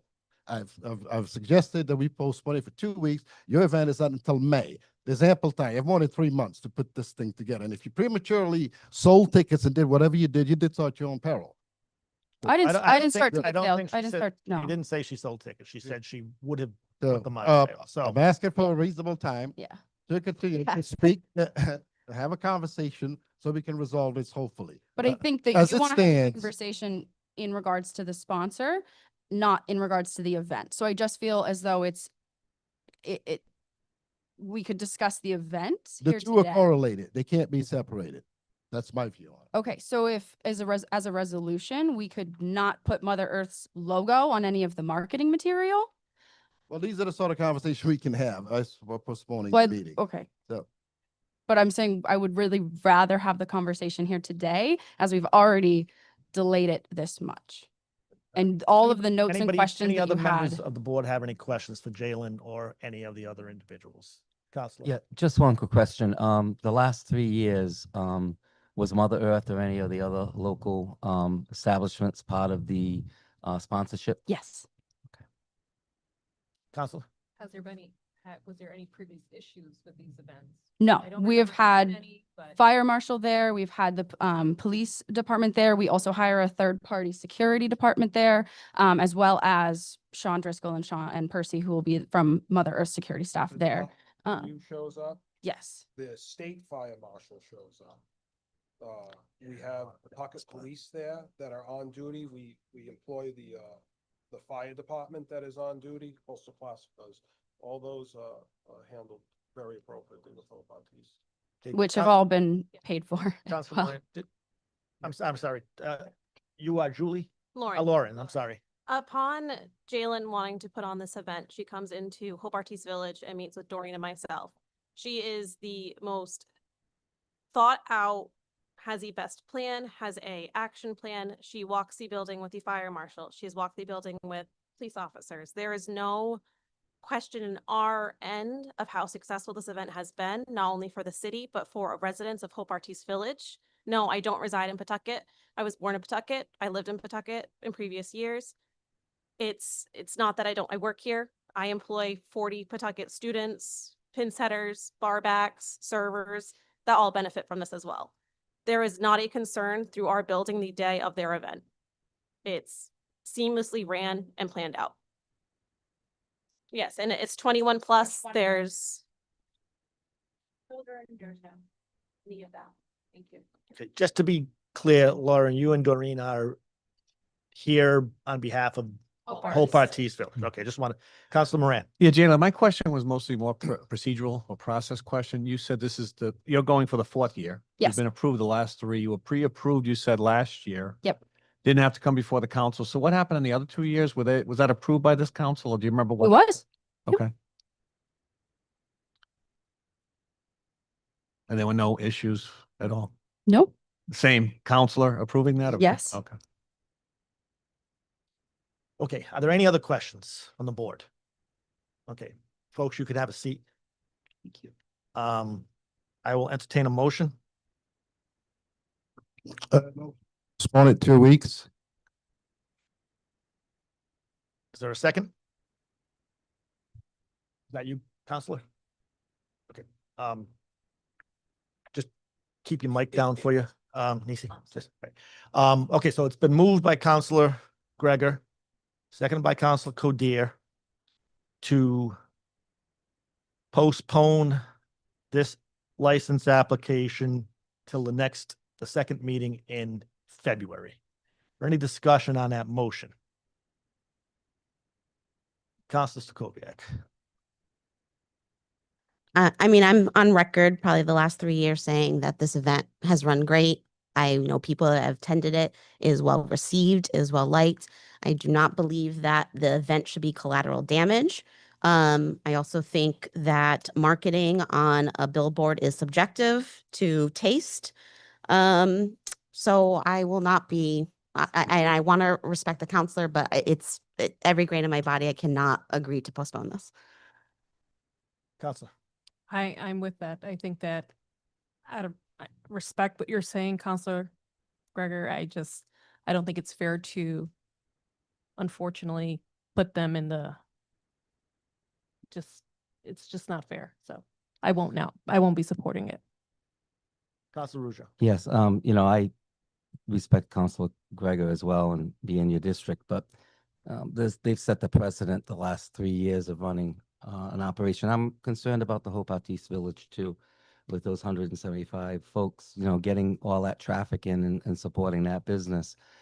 There's been 3 years that there's been no problem. I get what you're saying about the signage. I am not a fan of that either. But they've already come through 3 different times. I have a hard time, agreeing with postponing it this time. And maybe you can have some conversations with the owner of Mother Earth and straighten that stuff out. But the cultivating class, this event I don't think should be penalized because they've proven to be good business partners with the city the last 3 years. And you got 175 businesses. If that's, the numbers they gave us could be affected by that. I hate to see that. And if they're delayed by the 2 weeks and they end up having less and less people coming in, those businesses will be hurt by that. And it's no disrespect to you. I totally get your passion, where you're coming from. I hope you have those conversations with Mother Earth. We'll see where this goes, so. Councilor Codere, did you have something? Well, I am, and at this point, I understand what Councilor Clovis is coming from. He is worried about his district and his neighbors. I really don't know everything they do at this event. A competition of marijuana. It's some kind of it goes a little bit against my values, and I think it's going a little bit too too big right now. I don't know. I just feel what he's saying about his district. And right now I am with Councilor Gregor. Councilman Moran. Yeah, I certainly respect Council Gregor's opinion, but I would have to disagree, and I would not support continuing this for 2 weeks. Normally, I mean, it's been 3 years straight. This has been approved, certainly by the same district councilor, but now we don't want to approve it. Usually, if you don't approve something like this, it's because there was an issue with it in the past, you know, whether it was loud music or people weren't behaving or the police had to be there many times, but that's not the case. So it seems like it all comes down to, you know, Mother Earth and the advertisement on the sign. I just don't think that's enough to, you know, not let this take effect and happen. So I can't support that to continue it for 2 weeks. And it sounds like Joe from Mother Earth, the owner there, is welcome. He's open to talk to certainly Council Gregor about, you know, some issues with the advertisement and what they're advertising with their signage. So maybe the two of them can talk that out. Sounds like he's attempted to reach the counselor. I mean, he's stating there's been no response, so I don't know. There could be a communication breakdown there. I'm not part of that, but just get together, the both of you, and I think you can resolve that part of the advertisement, but I don't think that should be, you know, connected to what the event is trying to do. So I can't support the continuation. Okay, I'll just weigh in very quickly. I appreciate what everybody is saying. I understand exactly where Councilor Gregor is coming from, but I do tend to agree with the fact that I think we're kind of impermissibly conflating two issues. Number one, all 9 of us for the last 2 years have approved the license. I don't think the Cultivator Classic, Coastal Cultivator Classic Inc. as an entity had any reason to suspect that we would not approve it again this year, especially in light of the fact that it was pre-approved last year. I do think that a conversation needs to be had between the district counselor and the operator of Mother Earth on some things, and I've suggested that I would be happy to be part of that conversation to see if maybe I can smooth some things along. But I do think we would be harming an innocent entity that has proven in the past 3 years to run an acceptable and approvable event. So I'm a little bit torn, but I think that offline we can still have a conversation, and I'm happy to facilitate that conversation or aid that conversation going forward. So is there any other discussion, Councilor Gregor? Yes. Comments and so what we're doing here essentially is going off the precedent that generally the district councilor knows best about how he or hers district, and the board generally would respect that. But in this case, seems like everybody is siding with the business and completely ignoring the community that's being willfully insulted, undermined. The neighborhood is being marginalized, and Mother Earth can't be separated from, as the main sponsor of this event, cannot be separated from what's happening. It's happening nearby its business. It's the main sponsor. It stands to benefit most from it, from the advertisement, the folks coming in, and everything else. And it's unfortunate that it's the case. He claims that he tried to contact me. I got a text and a call this afternoon. If he had concerns, he could have called me 2 weeks ago after we denied it. Yeah, okay. All right, so I'm not going to get into that. However, I can't, when someone, a responsible business owner, I don't care what kind of business, it does not insult the host community. And in this case, I can't think really of why they would feel they could do that unless it was largely a minority and people of economic lower means, that he would feel that you could do that on a repeated basis. But mainly, when you're advocating for the irresponsible use and abuse of a controlled substance, I have a problem, and I could just, we would not allow an alcohol serving establishment to put out a sign in front of its store that says, let's get drunk for the holidays.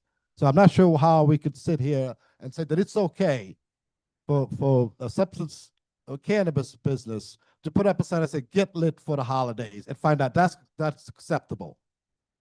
So I'm gonna, at this point, let you vote however way you want. And so this man and this establishment gets to abuse the community and get what he wants at the same time, rather than agreeing to postpone it for 2 weeks to have a proper discussion and see how this thing can be worked out. But there it is. Thank you. Okay, no further discussion. I do. Counselor.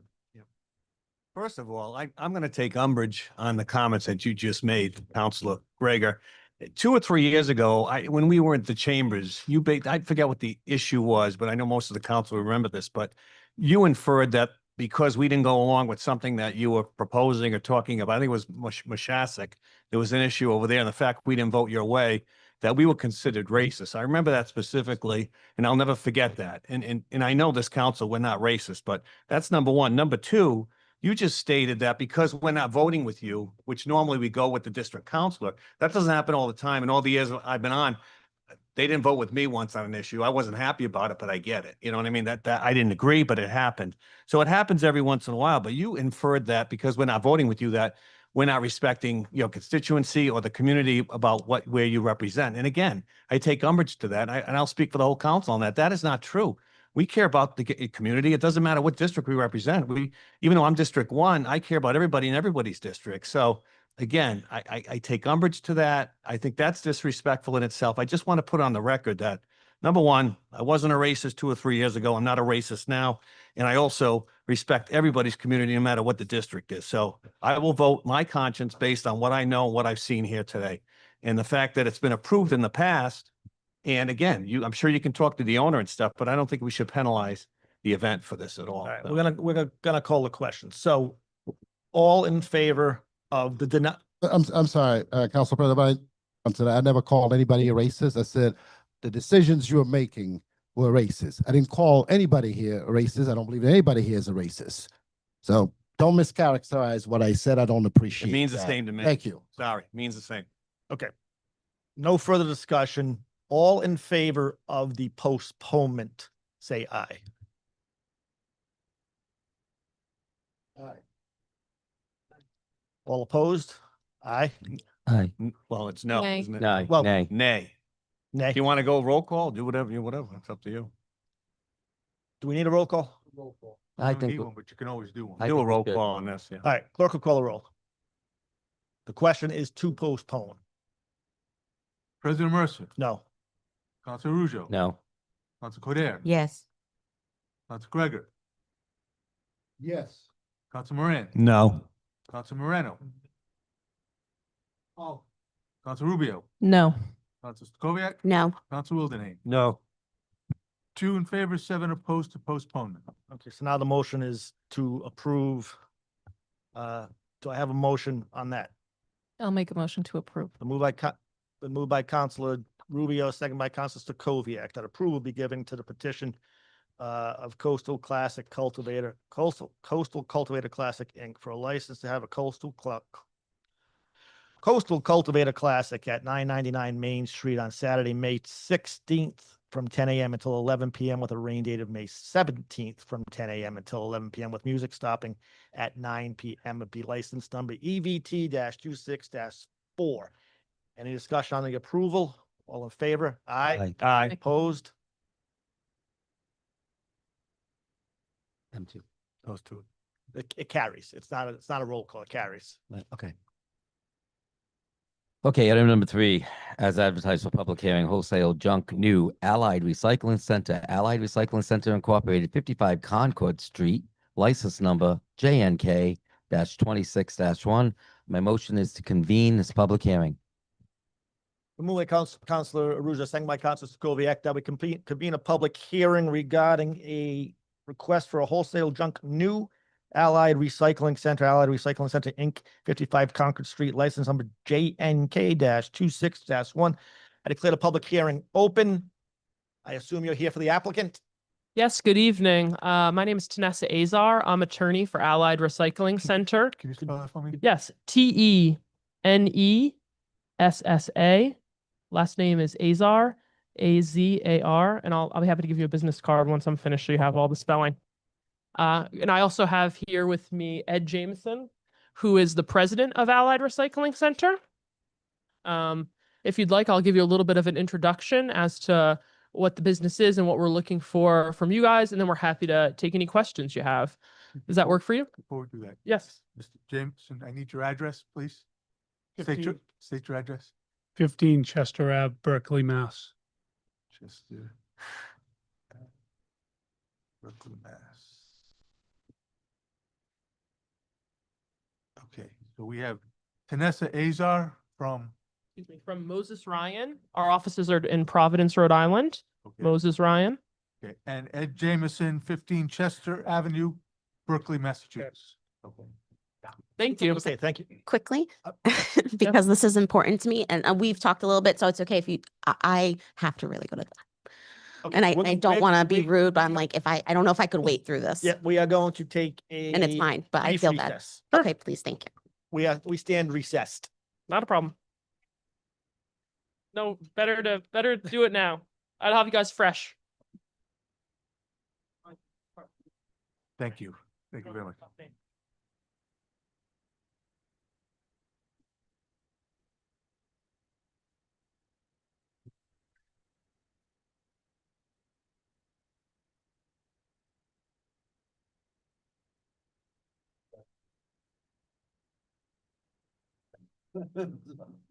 It's, no, I get nervous because I don't know if it was like a health thing or something. I just never.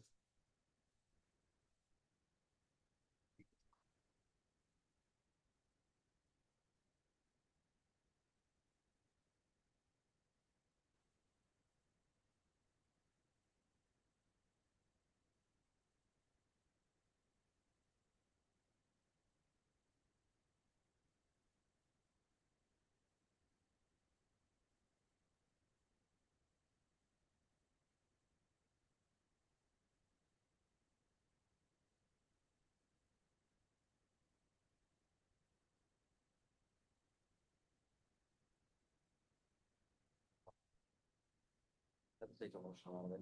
There's precedence for the second 2 years. They've been good on business.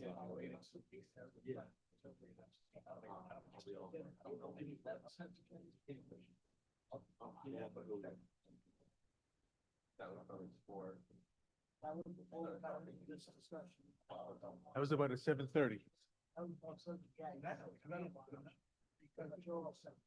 Thank you, sir. Appreciate it. You have a nice night.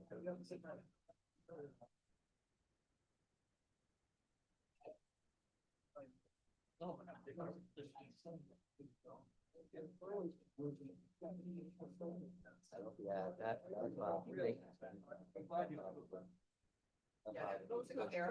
Yeah. You know what, and I do not like. Yeah, no, absolutely. It's not about that. It's about, you take emotion on that was. Yeah.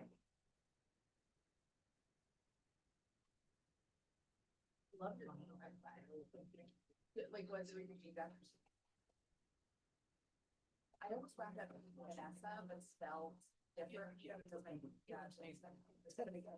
This is a punch. The bottom line. Trying to like, the bar is just, so I put this down there. That's what, that's, and. I'm sure. They assume, like, oh. And the first time I was at, I raised my eyebrows when I did it. I like that. I love it. No, I do. I love it. Be fine. I have. Well, no, I remember a couple of years. It's Not a problem at all. Not a problem. Childbirth. No, not a problem at all. And if you want to mind showing us the questions, that work?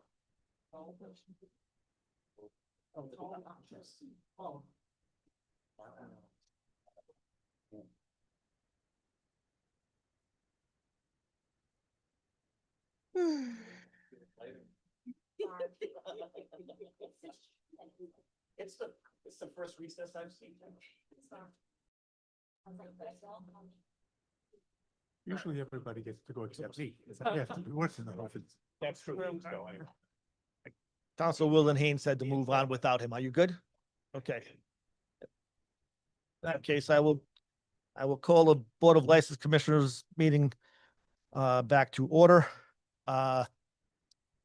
Council, did you just want to allow the, okay, Attorney Azar, floor is yours. Thank you. I appreciate it. So we are here for a new wholesale junk license. The proposed location is at 55 Concord Street. That's in an industrial MO zone. So this use is allowed by right there. Just a little introduction. This will be a facility for metals recycling, processing, things of that nature. Allied Recycling Center, it already operates up in Walpole, Massachusetts. They've been there for 20 plus years, successfully operating. So while they're new to this area, they are experienced operators. And Mr. Jameson himself is truly an owner operator. He will be down here at the site. The site is currently vacant and Allied is under contract to purchase it. Prior uses of this site have been industrial purposes for various years. We're also going to get a license through the Attorney General for regulated metals. Like I said, this property is in the MO zone, which is your industrial open zone. We have a zoning certificate approving this use from your zoning department under primary metals industries. And like I said, this use is allowed by right. So just a little bit about the area. This property abuts the train tracks and the highway on one side, and then there's a lot of other industrial uses in the area, such as asphalt, self-storage, truck repair, DHL. So it's really suited to this type of use. Particularly, they'd like to utilize the railway. So that's a big draw and really fits together with what we're asking for here. Prepared to follow all your ordinance regulations in section 251 regarding metals. Basically, the goal for this here is, like I said, they have an operation already in existence up in Walpole that will continue. That's a larger operation. This will kind of be like a satellite down here to go along with it. So there will be some processing, but the bulk of the operations happen up in Walpole. So metals are bought, received, processed, and then transported out either by truck or, like we said, the goal is to use the rail for transportation. Goal is to fence it in, and like I said, it's set back on Concord Street. There's a truck repair across from it, so that's the goal. Like I said, we believe we've met all your licensing requirements, including having that certificate of zoning. And, we're committed to operating as a responsible licensee, and we'd ask that you approve this wholesale junk license, and we're happy to answer any questions you have. Okay, Council Stakovic, this is in your district. Do you have any questions or you'd like to take? Yeah, so we talked on Monday, and one of the things I wanted to do was a site visit. Yep. Schedule wise. I was hoping we were going to talk last week. It was chaotic, and then Monday I was hoping for today. That couldn't happen. So one of the issues that I have is, and I'm looking at it right now, actually. Yeah. So notice went out to people, but if you look at who was noticed, it was businesses. I mean, almost half, like a bunch of them went to a company in Virginia, the cemetery, obviously, the asphalt company itself, us who own a road. There were no residents, which I mean, it was the guidelines, right? They sent it to the people they had to send it to, but there was no residents. One problem I have is today, the Valley Breeze posted about this. And once the Valley Breeze posted about it, that's when the residents got notice about it. And if anybody's familiar with District 6, when it comes to trash, scrap, metal, anything like that, and use of Concord, there has been lots of years of debates of what is I have a very engaged community when it comes to those types of businesses. And so I thought everything was okay because I hadn't heard anything. And then today, when I was looking at who was noticed, obviously it wouldn't be the residents, and they could have been one step away from being in a butter, and they're not. And then as soon as the Valley Breeze announced it today, I started to get those calls about, we didn't know about this. We want a chance to talk to you about this. We want more information. So that's one issue that I'm dealing with right now. Another one is, I know that the business in Walpole had environmental violations in the last decade, 2 of them in regards to stormwater and not following permit regulations, and it was all environmental, two settlements.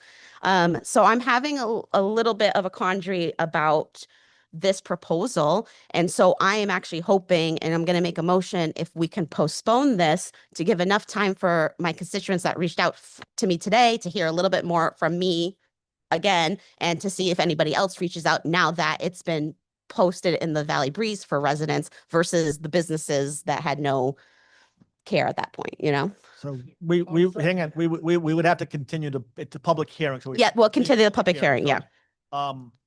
Before you make that motion,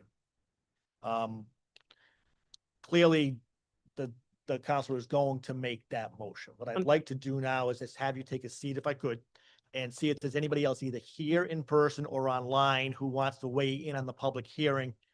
And afterward, if we agree to continue, not postpone, but continue, the public hearing would stay open.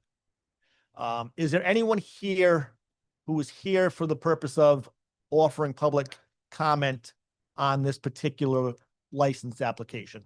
I'm sure that means you, sir, right? So, Yes, I have 2 other neighbors that we just caught wind of this through the breeze. Gotcha. So before you start, would you Yes. just please give your name and home address to the clerk? My name is Kevin Venturini, Venturini. I live at 19 Frank Street. Frank. Which is about, not even a quarter of a mile from the proposed site. Mr. Kevin Venturini, 19 Frank Street, Pawtucket. Mr. Venturini. Yes. The floor is yours now, sir. Thank you. I'd like to speak about Marlene's concerns, which was this particular company. We've had an issue there with people trying to move the transfer station, which you folks know about, which was fought for many years. We have 2 existing recycling facilities within not even a quarter of a mile of the proposed site. One on along the Route 95 behind Morley, down on I don't know the name of the street, but Grenville. Yeah, Grenville. Yes, and the one behind Savers. I'm most concerned about the environmental information that was in 2024. They were cited for waste water problems. I'm concerned about that. I'm just more concerned about the traffic coming in and out of the same scenario that took place when the proposed transfer station was there. The number of trucks coming in and out would be unbelievable. That intersection at Pawtucket, Smithfield Avenue and the bridge, and it's backed up already every morning. You can't get through there. It takes 15 minutes to get through there. The number of trucks coming in and out of there, the automobiles that they want to crush down there, so on and so forth. So I would encourage the council to let the public speak on this, let more people speak on this, as you mentioned. Okay, so this is a public hearing. Did you say you had other folks with you, or are you? There are other neighbors that not here with you. They are. Yeah, they're there. Yeah. Would you folks like to speak? So actually, just before you come up, Mr. Venturini, can you just come back for 1 second? Does anybody have any questions for Mr. Venturini? I think, did you seem like you had a question, or? If not, that's fine. I thought you were raising your hand.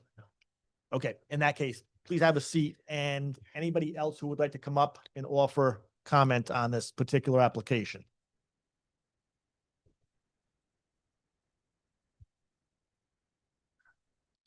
Again, sir, if you could give your name and address to the clerk, please. My name is John Benoit, B as in boy, E-N-O-I-T. John with an H? H, correct. B-E-N. And my address is 75 Piave Street, P-I-A-V-E. Mr. John Benoit, 75 Piave Street, Pawtucket. Mr. Benoit, how are you? Good, thank you. Pretty much reiterating the same things that Kevin said. We are neighbors. I'm about 3 blocks from this proposed site. And remember when they tried to do the transfer station as well. And the problems I have with this is primarily the same concerns as him, also home values. A similar site like this was proposed in Cranston. I can't remember the name of the company, but their home values tanked. Now, contrary to what the counselor said about all these commercial properties, that's correct. But there's also a Dunkin' Donuts right across the street. And across Smithfield Ave, it's all residential. Yeah, she cited a few businesses. Those businesses are distant to each other. They're not abutting that site. So my main concern is the residents, the traffic, the rodents, because let's face it, it's going to be metals recycling, but there's going to be other stuff in there. And Cello's Restaurant, just over the bridge, it's going to destroy that business. And that's my main concern. And the fact that I just found out about that through the Valley Breeze. Yep. My son sent me the post. And I think the residents should know about this. I mean, it's our lifestyle, it's our homes. And, it's going to affect us in the future, not just these commercial businesses who really don't care who their neighbors are. Yeah. Commercial's commercial. Yeah. But this isn't a commercial area. No. And he's right. There are, I would say, 3 to 4 scrapyards within a 2-mile radius. Yeah. Metal scrapyards of us. I don't see another one, and I don't like the idea that Walpole is going to be trucking all their trash into Pawtucket, putting it on the rail trains and shipping it to wherever. Yeah. I don't, Pawtucket is nicknamed the bucket. I hate explaining to people, I live on the good side of the town, I'm not on the dumpy side of the town. And now if we can put a recycling plant in, what do I say? So that's my point, my fear. Yeah. And I've lived there for going on 30 years. And if this site does go in, then I will be forced to move. There's no question about it. Right. And me, as well as many of my neighbors. Thank you. you, Mr. Benoit. Thank you. I'll just Yeah, clarify other one questions? thing. What the council was getting at was our zoning requirements, 500. That's who got noted. 500-yard radius, right? Yeah. Yeah. 500-foot radius. 200. 200, Yes. so 200-foot radius. So within that radius for notice is simply just all industrial. Yeah, that's what I meant. No, That was her point. She wasn't. Is there a correction? My understanding is this is going to go right across from Dunkin' Donuts. There's a residential home right next to that business. At least that's No. what it showed in the photograph. So I want to clarify where this is going. Yeah. It's like, Well, it's at the stop. The clerk's office in zoning would have sent out a notice to a 200-foot radius. Yeah. Okay, I don't know exactly what plot and plat it is. Yeah. right. But the It- 200 radius, what the council was getting at is that really only landed in the mailboxes of Right. Yeah, businesses, and not. Right. not the residents, and the residents could be 10 feet over that 200. Oh, yeah, I 200 to understand. 10-foot Yeah. radius. So That's what I I didn't want you to think that she was. Yeah. No, but That's this, not what I meant. that, I just want to clarify. Yeah. This house is literally next door to where it showed in the Yeah, picture. and of it, Breeze. and it could be on this And if that's list, the but it case, then meant, he would have, Yeah. that homeowner I see. would have gotten I see what you mean. the Yeah. notice, or at least it would have been sent to them Right. Yeah. in a proper way. And he So- could be on this list of 30 people and it could be an LLC out of state. Yeah. He could be on could here be and as well, got it out yeah. of state and his residents don't even Right. know. I just think there should be more public input on this because Yeah. the transfer station was a huge Oops, open sorry. discussion, and this is just, And I think that's exactly the close. counselor's point, so Yeah. that's why. thank you. Anybody have any questions for Mr. Benoit? Okay, Counselor. Mr. Benoit, thanks for coming. This is more of a comment. I totally appreciate you folks being concerned enough and pointing, and your district counselor here did a great job in suggesting that that wasn't sufficient notice. I think anytime that you have an issue which is going to affect the residents, such a disproportionate section, people should know. Right. And just, and that's part of the reason why the zoning issues comes into play, because then they get away with saying, oh, it's just this particular 200 yards. However, Right. it completely disregards the people who live there. Right. They have a right as well. Right. Yeah, So, they could be at 201 yards.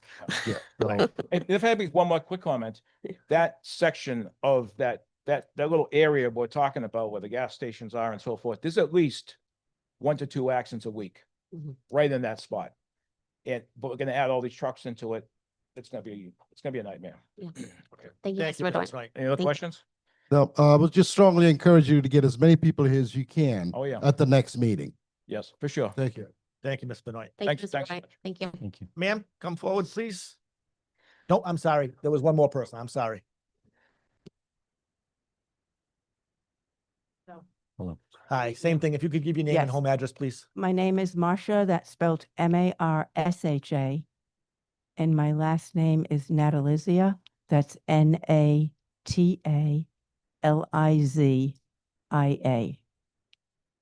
And I live at 76 Piave Street, Piave, Pawtucket. Thank you. Ms. Marsha Natalizia, Natalizia, yep. 76 Piave Street, Pawtucket. Ms. Natalizia. Okay. Floor is yours. Thank you. So I agree. I live across the street from John. And Kevin lives just up the street, and I agree with everything that they have just said. But in addition to that, my concern is twofold. I'm concerned about pollution. We already have the asphalt place there. The second thing is my house is across from John's house, so it kind of backs. The back of my house would kind of face Branch Avenue, except there's other roads in between and houses and stuff. Okay, and then the other side of my yard faces Power Road. Although I'm not on Power Road, I'm a few houses up. But with that being said, the noise has increased. I moved in 5.5 years ago, and the noise particularly in the summertime, when your windows open and you're trying to enjoy a day in your backyard, a little bit of quiet has become more and more noisy. And I'm not sure why that is, but now if we add in this facility, we have more traffic in the area. Trucks are noisy as it is, those huge trucks. So now it becomes a less pleasant experience for me and my guests, and also for my neighbors who live closer to that area, closer to the Branch Avenue area. So that, as I said before, in addition to what Kevin and John have said, that's my concern too. Okay, thank you. Does anybody have any questions? Thank you very much. You're welcome. Thank you. Thank you. Is there anybody here in attendance who wishes to speak? Dante, is there anybody online? If anybody's currently waiting online to speak on this public hearing, can you please press the raise hand button at this time? And I see no hands being raised. Okay, Attorney Azar, could you step forward, please? So I think we all understand that the council is going to make a motion to continue. Not so sure any more dialogue is necessary right now. You've had the benefit to understand what some of the concerns are, so maybe you can kind of go back to the plan, the drawing board there too. That was going to be one question I had. If any of the other council members have any questions, if they know them now, we could take them so that we could either look into them, or if there was just anything top of mind. And I just wanted to clarify with the notice that the notice did meet the requirements. It was in it, and it wasn't not just, we're not. and it was in the newspaper as well. I just wanted to note that a newspaper notice is part of the process. That's all I wanted to have on the record. Nobody's disputing that Yeah. it was not done correctly. Councilman Gregor, seems like you have a question. Hi, how you doing? Good, thank you. I just had a question. Are you in any way associated or affiliated with Rhode Island Recycled Metals out of Providence This entity does not have any affiliation with that. Nope. at all? Nope. Not even remotely? Nope. Okay, thank you. Is that the one on Allen's Avenue? Yeah, well, the one with all the issues, yeah. Yeah, I think that's Allen's Avenue. Yeah. Right. So that entity is not affiliated in any way with There's no, this entity? Okay, Mr. Jameson says it's not. Not even remotely. there's no board members, there's no. No. Okay. Thank you. okay, thank you. So having said that, I think you're welcome to have a seat and Yeah. I'll entertain a motion, Counselor. Close the public hearing? Oh, no, because No, because Oh, we're you're gonna continuing. continue it? Yes. Yeah, I would still love to still talk a little bit more. I'll come visit the site and have time, but I think it's obvious that the residents have a right to kind of, now that they've seen it in the paper in a full article and have a better understanding. We've seen 3 here today. I've gotten calls today. I'd just like to get more time to hear from my constituency and the people that are going to be the most affected by this, especially because this is such a topic for the last few years of businesses like this or entities like this. Yeah, I would like to move to continue this. I know the next meeting is very busy, so a month, I think, if that's So okay, to give me enough time. First meeting of March. Yeah. 11th. March 11th. 11th, does that work? Yeah, that's fine. That's fine with me. Yep. And I think that gives enough time for me to hear out my neighbors. That work for the applicant?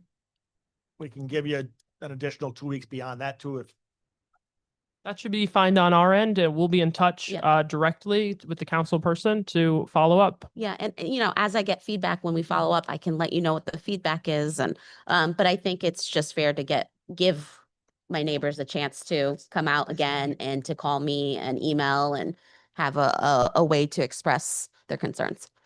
Understood. And like I said, we'll just reserve the right to respond to some of the comments that have been made here tonight. We do have responses to some of the issues Sure. brought up, both by yourselves and by the residents. So I'll just reserve our right to respond. absolutely. Perfect. That's the public hearing Yep. process. Yep. So yes, absolutely. Perfect. So it's been moved by Counselor Stakoviak, second by Counselor Gregor, that we continue this public hearing. We don't recess it. We don't continue this public hearing till the March 11th meeting of the Board of License Commissioners. Any discussion on the motion to continue? In that case, clerk will call, all in favor? Aye. Aye. Opposed? Motion carries. Okay, we are not recessed. We are simply continuing. Thank you. Okay, no further business coming before the Pawtucket Board of License Commissioners. Make a motion that we adjourn and reconvene as the Pawtucket City Council. Moved by Council Ruda, second by Council Codere, that we adjourn the Pawtucket Board of License Commissioners and convene as the Pawtucket City Council. Before we do, I ask that everybody stand and join us in the recitation of the Pledge of Allegiance started by Councilor Rujo. The United States of America. The republic for which it stands, one and under God, indivisible, with liberty and justice for all. Pawtucket City Council come to order. Clerk will call the roll.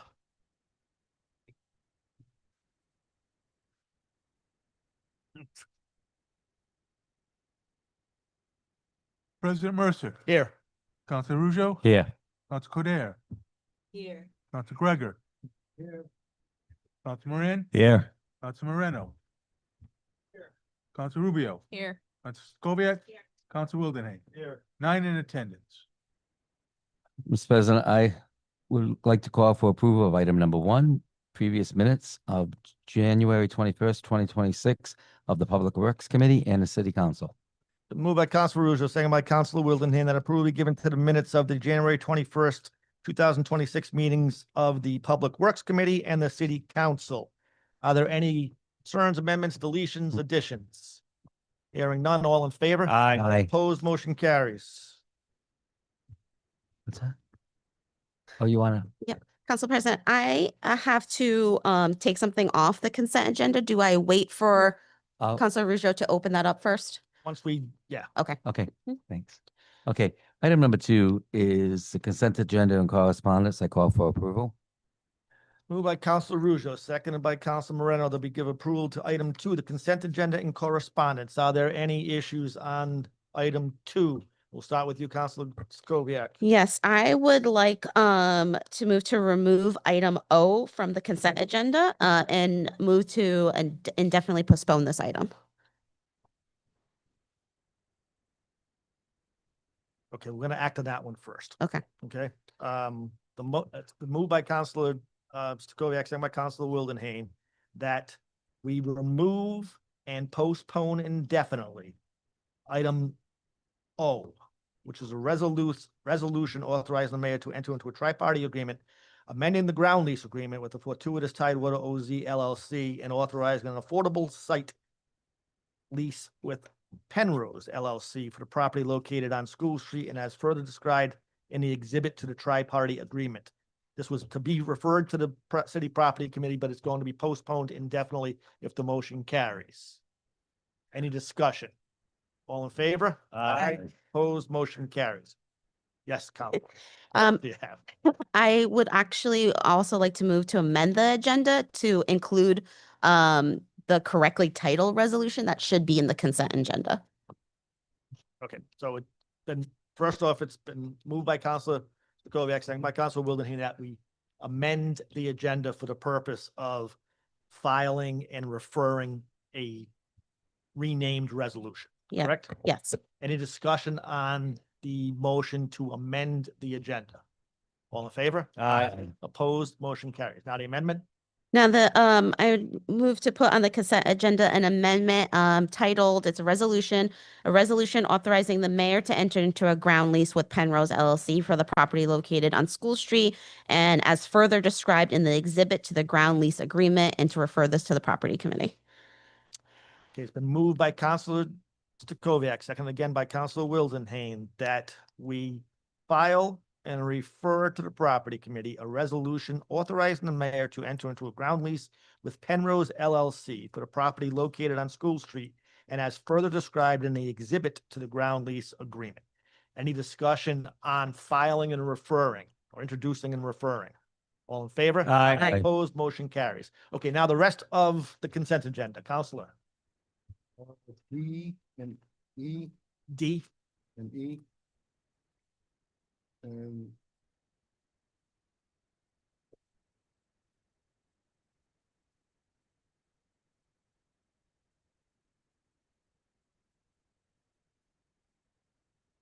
H. H. Anybody on my right have any items? In that case, all in favor? Aye. Opposed, motion carries. Now, Councilor Gregor, items D, E, and H at your leisure.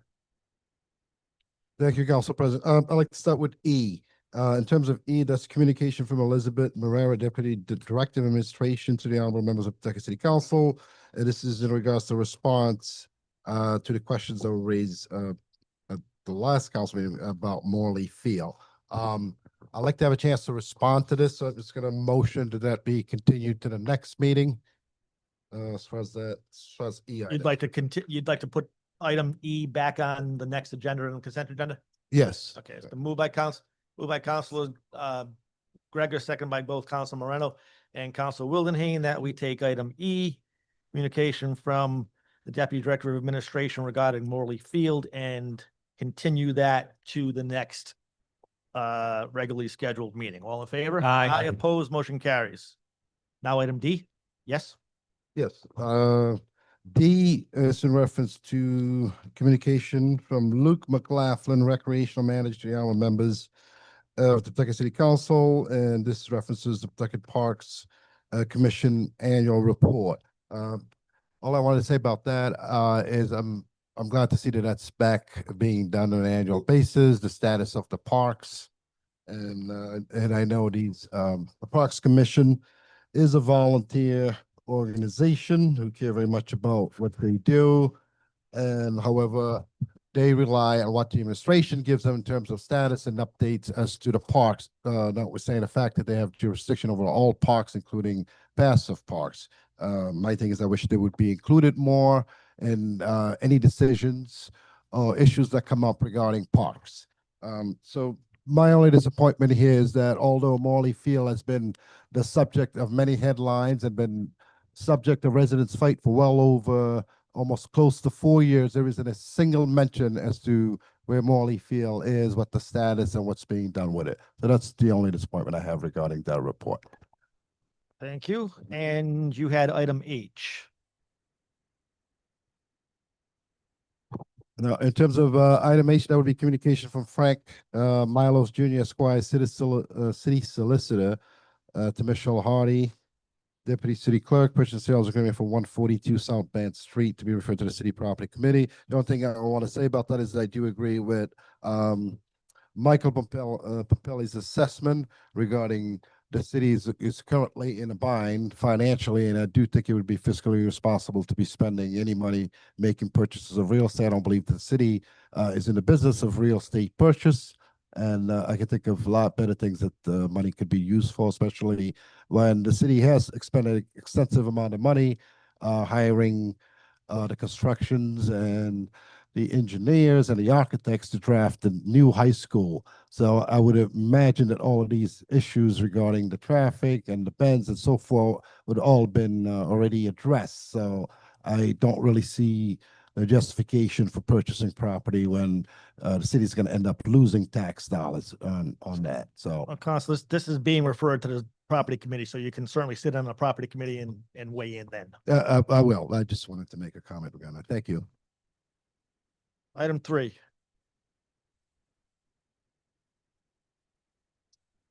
Item number 3 is a communication from His Honor Mayor Donald Gravian to the honorable members of the Pawtucket City Council submitting the following reappointment as a member of the Historic District Commission for confirmation. Historic District Commission, David Sisson, 48 Underwood Street, Pawtucket, Rhode Island, 02860. Term expires the first Monday in February 2029. I move for approval on a roll call vote. Second. Moved by Councilor Codere, seconded by Councilor Rujo, that a communication from His Honor Mayor Donald R. Gravian to the honorable members of the Pawtucket City Council submitting the following reappointment as a member of the Historic District Commission. David Sisson, 48 Underwood Street, for a term that expires the first Monday in February 2029. The motion is for confirmation on a roll call vote. Is there any discussion? I just very briefly said it, Mr. Sisson's done a nice job, very good job since he's been on the Historic Commission. And he also serves on the high school building committee and has valuable insights there too. So welcome to have him re-up for another appointment. Any further discussion? Clerk will call the roll. President Mercer. Yes. Councilor Ruzo. Yes. Councilor Codere. Yes. Councilor Gregor. Yes. Councilor Moran. Yes. Councilor Moreno. Councilor Rubio. Yes. Councilor Stokoviac. Yes. Councilor Wildenhain. 9-0. Mr. President, if I may, before we take on number 4, I'd like to amend the agenda Yes. to introduce a letter from the Honorable Don R. Grebian to Michael Wagner, President and CEO of Care New England Health System, regarding Let's just amend the agenda Amend first it, and then. yes. right? So it's been moved by Councilor Rubio, second by Councilor Moran, that we amend the agenda for the purpose of introducing a letter from the mayor to another individual. Any discussion on amending the agenda? All in favor? Aye. Opposed? Motion carries. Okay, Councilor. and do I do the motion first? Just Like, so just you're making a motion to file introduce, the communication. file a communication. Yep. All right, I'd like to file motion is to file a communication from the Honorable Donald R. Grebian to Michael Wagner, President and CEO of Care New England Health System, regarding the Care New England Community Town Hall. Yep. Okay. It's been moved by Councilor Rubio, second by Councilor Rujo, that we file a communication from the mayor to Michael Wagner, the president and CEO of Care New England Health System, regarding the Care New England Health Community Town Hall. Any discussion on filing that communication? All in favor? Aye. Opposed? Motion carries. Thank you. Now 4. I'm sorry. 4. I don't have 4. Oh, I do have 4. Oh, my goodness. A communication from His Honor Mayor Donald R. Grebian to the honorable members of the Pawtucket City Council, submitting the following reappointment as a member of the Historic District Commission for confirmation. Zachary Russell, 214 Beveridge Hill Avenue, Pawtucket, Rhode Island, 02860, term to expire the first Monday in February 2029. Roll call for confirmation. Been moved by Councilor Rubio, second by Councilor Moreno, that approval be given to a communication from As Honor Mayor Donald Grebian, to honorable members of Pawtucket City Council, submitting the following reappointment as a member of the Historic District Commission, Zachary Russell, 214 Beveridge Hill Avenue, for a term that expires first Monday in February of 2029. The motion is for confirmation on a roll call vote. Is there any discussion? Clerk will call a roll. President Mercer. Yes. Council Ruzo. Yes. Council Codere. Yes. Council Gregor. Yes. Council Moran. Yes. Council Moreno. Council Rubio. Yes. Council Stokoviac. Council Wildenhain. Yes. 9-0.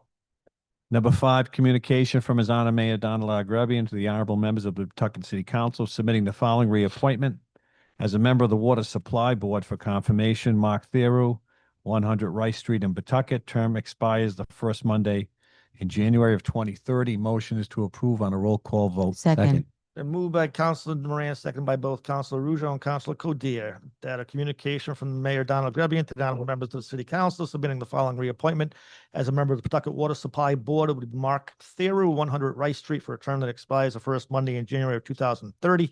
Again, the motion is for confirmation on a roll call vote. Is there any discussion? Clerk will call a roll.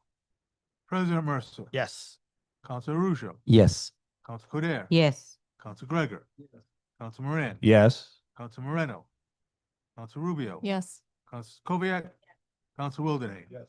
9-0. Item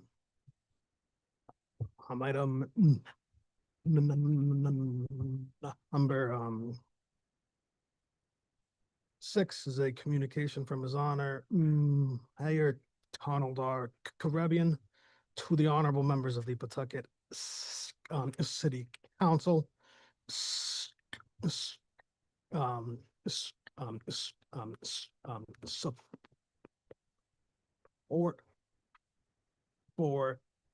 Slater Middle School construction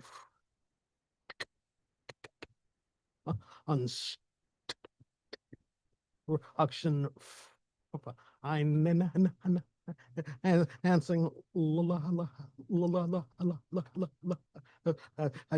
legislation. I move that the communication if I yield. The move by Councilor Moreno, second by Councilor Wildenhain, a communication from His Honor Mayor Donald R. Grebian to the honorable members of the Pawtucket City Council regarding support for Slater Middle School construction financing legislation be filed. Any discussion on the letter? All in favor of filing? Aye. Opposed, motion carries. Item 7.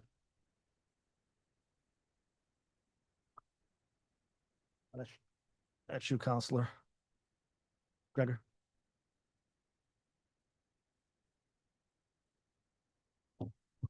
Item 7, resolution memorializing the General Assembly to enact legislation entitled a joint resolution and act authorizing the state to enter into a financing agreement relating to school construction in the city of Pawtucket, and further authorizing the city of Pawtucket to finance renovations and repairs to Samuel Slater Middle School facilities, or the acquisition, construction, improvement, furnishings, and equipping of a new middle school and school facilities and all expenses incident thereto, including but not limited to cost of design, demolition, athletic fields, landscaping, and parking by the issuance of not more than 22,500,000 city bonds, city notes, and or other evidence of indebtedness thereof.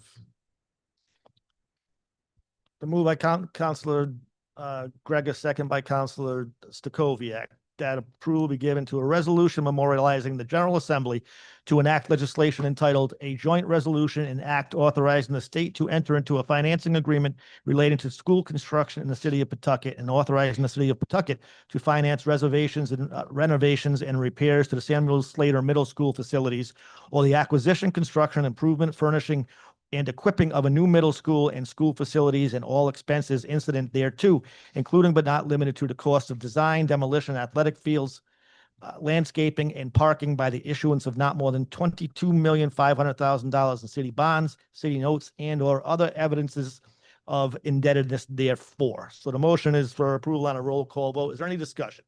Councilor Wildenhain.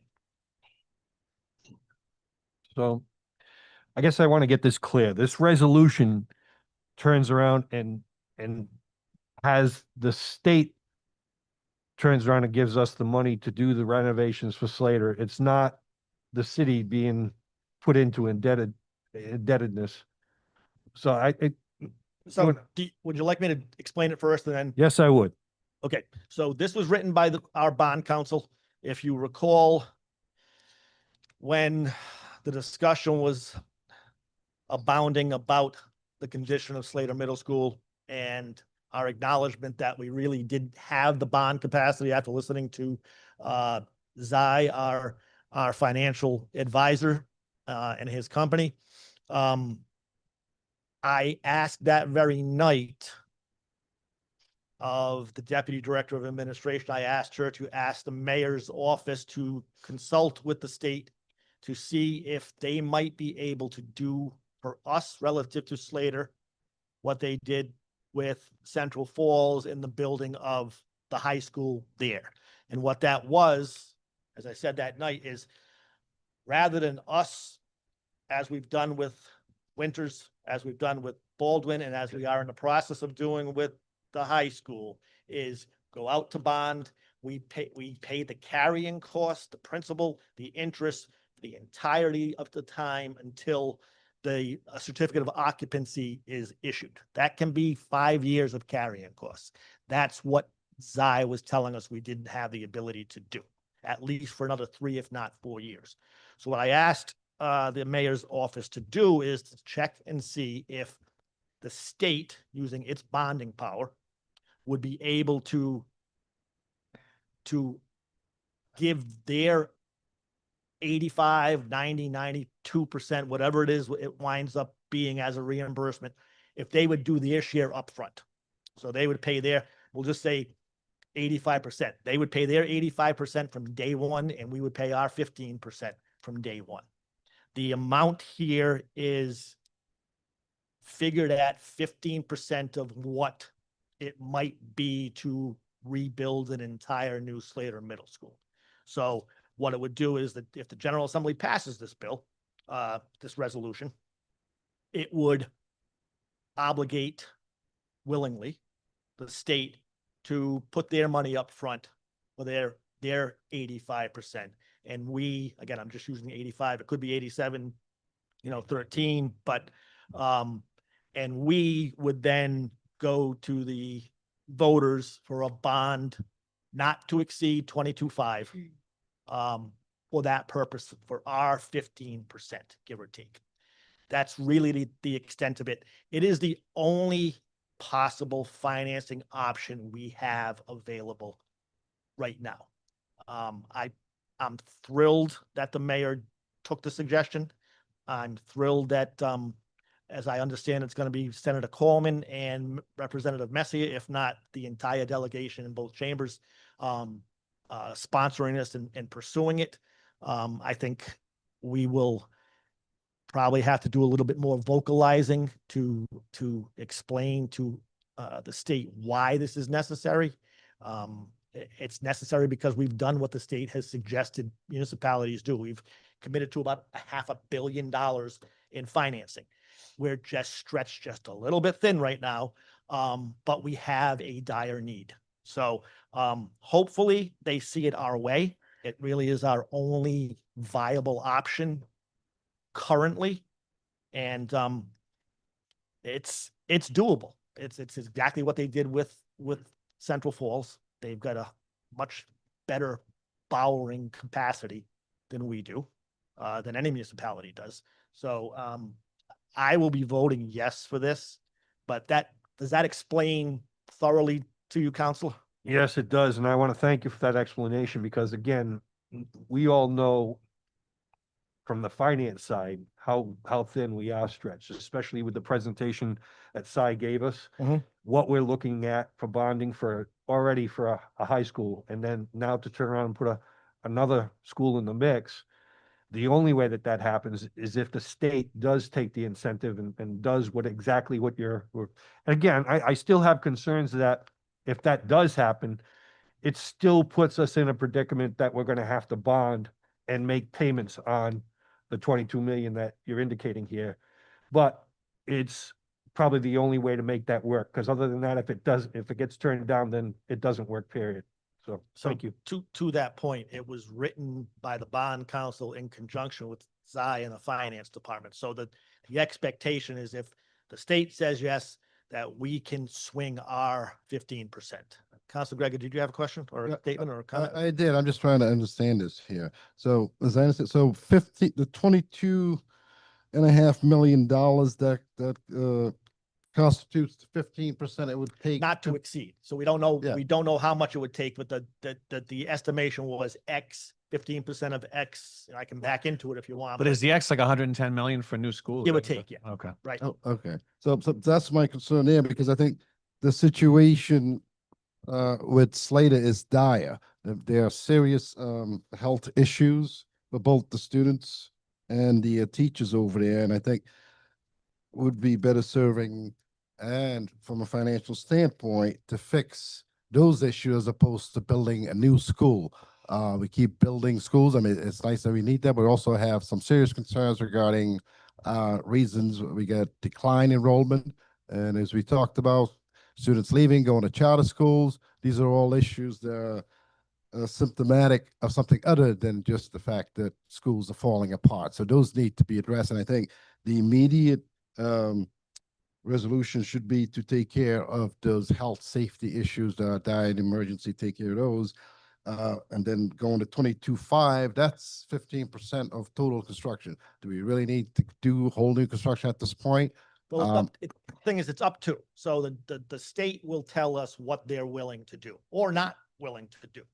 And that's why it says either or, right? It talks about rehabbing and it talks about acquisition and design and demolition and reconstruction, right? So essentially what we're asking is help us help Slater. We're not in a financial position right now. If you can do your 85% of whatever it happens to be, and we'll do our 15%, that's the only way the city of Pawtucket can make that happen in a fairly quick fashion. No, I said, how come there hasn't been an assessment as to what it would take to fix Slater right now so it's safe for the kids and the student and the teachers? That's the school committee's responsibility. Not us. Okay. All right, so. I will say this, however, that, you know, and I trotted this out back in the fall. The 2014 facilities master plan, what they were going to do. You know, it was decades that this city, the city administration, the city council, the school committee did nothing relative to building maintenance and all the rest. You know, these are again, things that this council has taken head on after years of neglect. So the plan submitted to us back then in 2013 or 14 set the stage, right? For this would be rehab, this would be fixed, this would be reconstructed from ground up. At the time, the thought was Jenks would become a unified high school. And the Jenks students would be relocated as a middle school over to Shea. And Agnes Little at the time was kind of going to likely to be on the chopping block. They would close that school, use that area behind Jenks for the expansion of that building to become a unified high school. So there was some thought given into all of these things, but best laid plans kind of go astray. You know, they had to stop. They didn't start here because the ceilings fell in Potter Burns, right? Then the same thing happened on the opposite end of the city at Nathaniel Green, right? Then we rebuilt Winters, which was, if I recall correctly, the only building that was ever supposed to be torn down and rebuilt entirely. It's the worst shape. Right? It was the worst at the time, shape and, you know, school at the time, the correct? heating system, Chairwoman? and you name it, right? So we have now gone forth. We rehabbed 2 schools. We built 2 schools. We're in the process of building a $330 million high school. So some things get left to the side to a certain extent.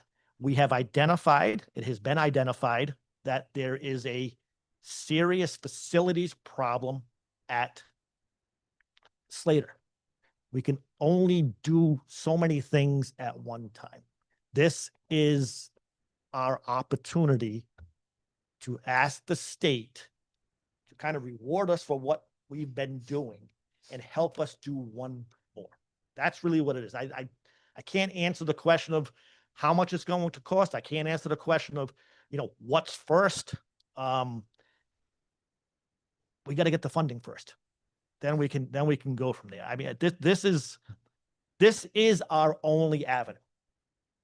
I'm glad the mayor listened. I'm glad our legislative body is going to listen, or at least our contingent from Pawtucket. And I hope the General Assembly leadership and the rest of that body steps up. Yeah, just so I'm clear, wasn't a similar request made for the dual high school and that wasn't accepted by the state? It was never requested. I think there was some discussion here and there. But again, that's not the same situation. Slater, RIDE acknowledges Slater is in, what's the term? Redesign. Redesign. Slater is in redesign. RIDE knows. RIDE is in support of us taking this approach as well. So I don't know, what else to say about that, but in my opinion, this is a good thing that we are considering. I just wish it was a done deal. Counselor. Well, I was just thinking in my head, something's better than nothing, right? Like Slater's in dire need. Other things have come first. The counselor and I took a walk through it before our October meeting when they had their 100th. We all, know this. So even to have the opportunity to discuss of like, we might be able to discuss it now versus 5 years. I think that's leaps and bounds where we were in October of like, we can't do anything. So I do appreciate the mayor stepping up and saying, okay, I'm hearing everybody. Let's figure out what we can do. So yeah, I mean, something is better than nothing because it needs it. And so if we have a chance to possibly get some funding, let's take a chance and hopefully they say yes. Councilor Russo. So first of all, I want to thank Council President for coming up with this, I wouldn't say out of the box, but creative idea. Because what we heard in the fall was, there was no way we were going to be able to afford to rehab or rebuild Slater Middle School. So I'm glad the mayor and bond council and everybody was on board. But I just want to say thank you for coming up with that idea. It was a great idea and it got us to this point. So thank you for that. And, we talk about, you always hear about the level funding, the funding mechanisms that we do for the school department. This right here, if we could do that, that would be, okay, if it was at the worst case scenario, 22.5 million in a 30-year bond without interest, it's going to be $750,000 more a year out of our budget. Well worth it to put a new school. And that's the high end by doing it this way. If we didn't, and it was a high end, I believe I saw 150 million. Hopefully it wouldn't be that. But even if it was $100 million, as we get these bonds going and before we get the certificate of occupancy, we'd be on the hook for $3.33 million a year, which is a significant amount of that max tax levy that we're allowed. And who wants the max tax levy? We never want to do that. But if this passes, whether it's just fixing the school or whether it's building a school, it gives us that leeway to give these kids and give these educators and give all the workers in the community a good, vibrant, healthy school. By doing it as it's been set forward with all the other schools, except for, what they did with Central Falls, we're on the hook. That's why we had, so much upfront debt service costs that once we get the certificate of occupancy over at the high school, it's going to come down. Everything's going to start kicking in, that 85 to 90% reimbursement. And, one thing that gets lost is years ago, there was we couldn't fix, if we fix schools in the state of Rhode Island, there was a moratorium by RIDE that they wouldn't be able to help fund that. So that's why the can was kicked down the road so many years, because there was no help from the state available. The budget was in such bad shape. Once they relieved that, that's when you started seeing, and then Governor Raimondo came up with that, the plan of investing $250 million, a couple of different times. It allowed us, or it might have been even more, it allowed us to participate in that and get that reimbursement. The problem is it's that upfront cost. So this suggestion of doing it this way, again, Council President, we hear a lot of lack of funding. We're not giving a lot. We're giving a ton of money to school construction because it is needed.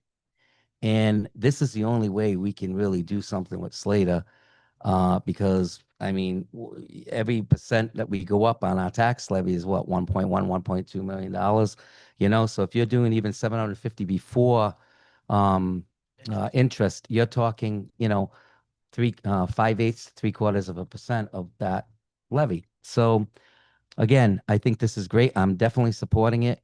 I'm glad we're thinking out of the box. Thank you for that suggestion. I think we should all move forward. Just my opinion. I'm definitely moving forward with this.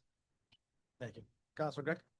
Yeah, no, I do see that in terms of a financing aspect with the state having better bond rating and getting lower interest in the upfront pay, that's fine. However, it still doesn't negate the fact that in the end, taxpayers still are on the hook with all of these bonds outstanding. Yeah, they are. Okay, so, and, Well, they would be asked for this. We would put a bond question out. yeah, no, I understand. Not like we're tacking it on to them.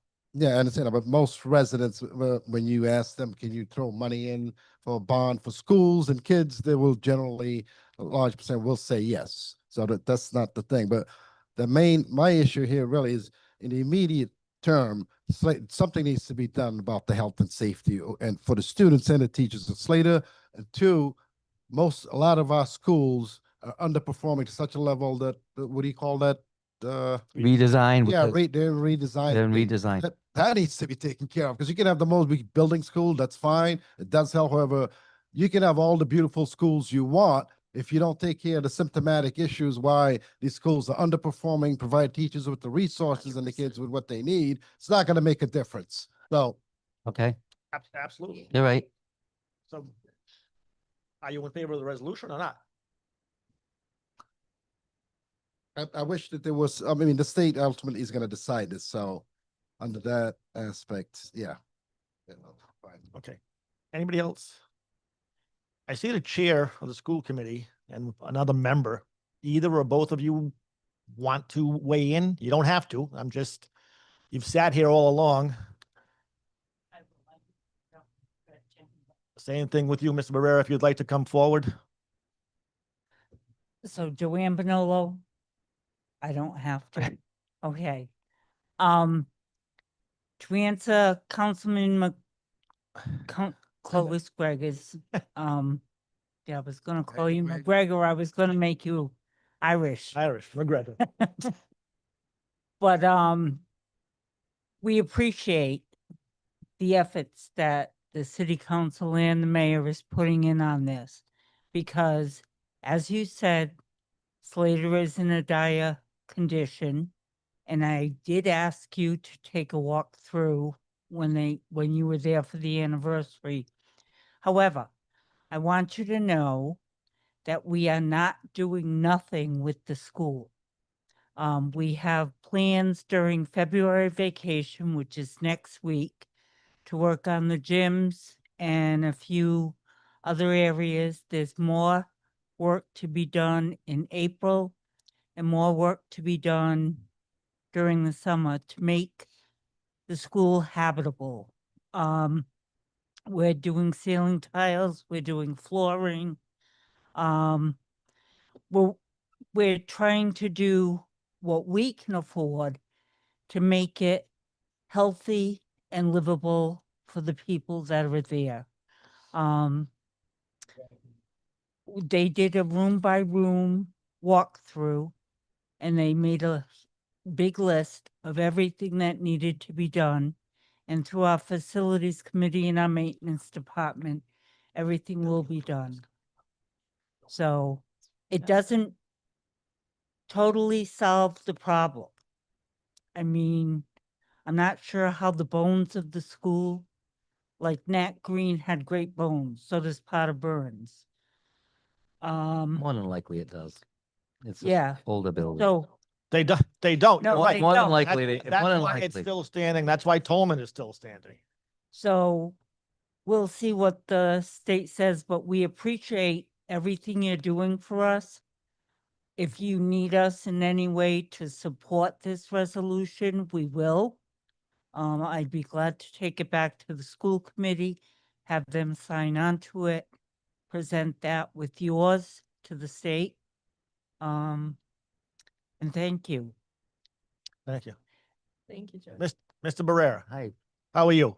Very well, Mr. President. Thank you so much. I'm very excited to be here tonight. Juan Pablo Barrera, school committee member, clerk. I appreciate the opportunity to speak before you tonight. I just want to say thank you for this great effort you're making by the initiative of the mayor and you, President Council, to take this resolution to our legislation to get the support that we need to save Slater. And also echo the word of Council Gregor. We are concerned for the safety and healthy issue of our students. And as Madam Chairman said, we're going to work during the school recess, fix the most critical issues, to keep our students and our teachers and faculty staff safe. That matters to us.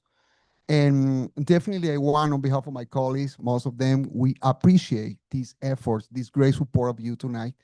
I just want to say this is the only way that we can move forward later. That community really deserve it. And I'm very happy and I celebrate this great initiative that you are moving forward tonight with this resolution. I want to thank you to each of you for your effort. This is what I'm calling for, working as fraternity in a collaborative way. This is the way it should be, and I'm very excited. And I'm determined to support this resolution at the Senate and the House when they go to be voting. And also, I'm willing to support the council, anything that we need from us as a school committee member. And once again, thank you, city councilors, for these great efforts to support the Slater community. Thank you. Thank you. Thank you both. If there's no way to really sign on to the resolution, but I'm just thinking out loud here that you have the benefit of having your legal counsel be the former Senate Finance Chair. Maybe if you guys wanted to come up with your own version of a resolution to support the same effort or the same presentation, he might be invaluable in helping draft one. So I will give him a call. on your way out. Thank you so much. And I have to say, in all the things that I'm involved in, I like the collaboration that I have been able to have with the members of this council. Marlena's been on a couple of projects with me. In fact, she did the soccer field for Slater and the ground improvements there. And it just makes a difference when we can work together. And I do appreciate that. And I expect more of it. So thank you. Agreed. Thank you both. Thank you. Okay, is there any further discussion on this resolution? No? Okay. In that case, the clerk will call the roll. President Mercer. Yes. Dr. Rujo. Yes. Dr. Codere. Yes. Dr. Gregor. Yes. Dr. Moran. Yes. Moreno. Dr. Rubio. Yes. Dr. Koviak. Dr. Wildenhain. Yes. 9-0. Number 8, the following ordinance was postponed at the meeting held January 21st, 2026, and is again taken up. An ordinance and amendment of Chapter 410 of the Code of Ordinances of the City of Pawtucket, 1996, entitled Zoning, Text, Table of Use and Special Use Permit Requirement for Retail Cannabis Establishment as amended for second passage. My motion is to take this up.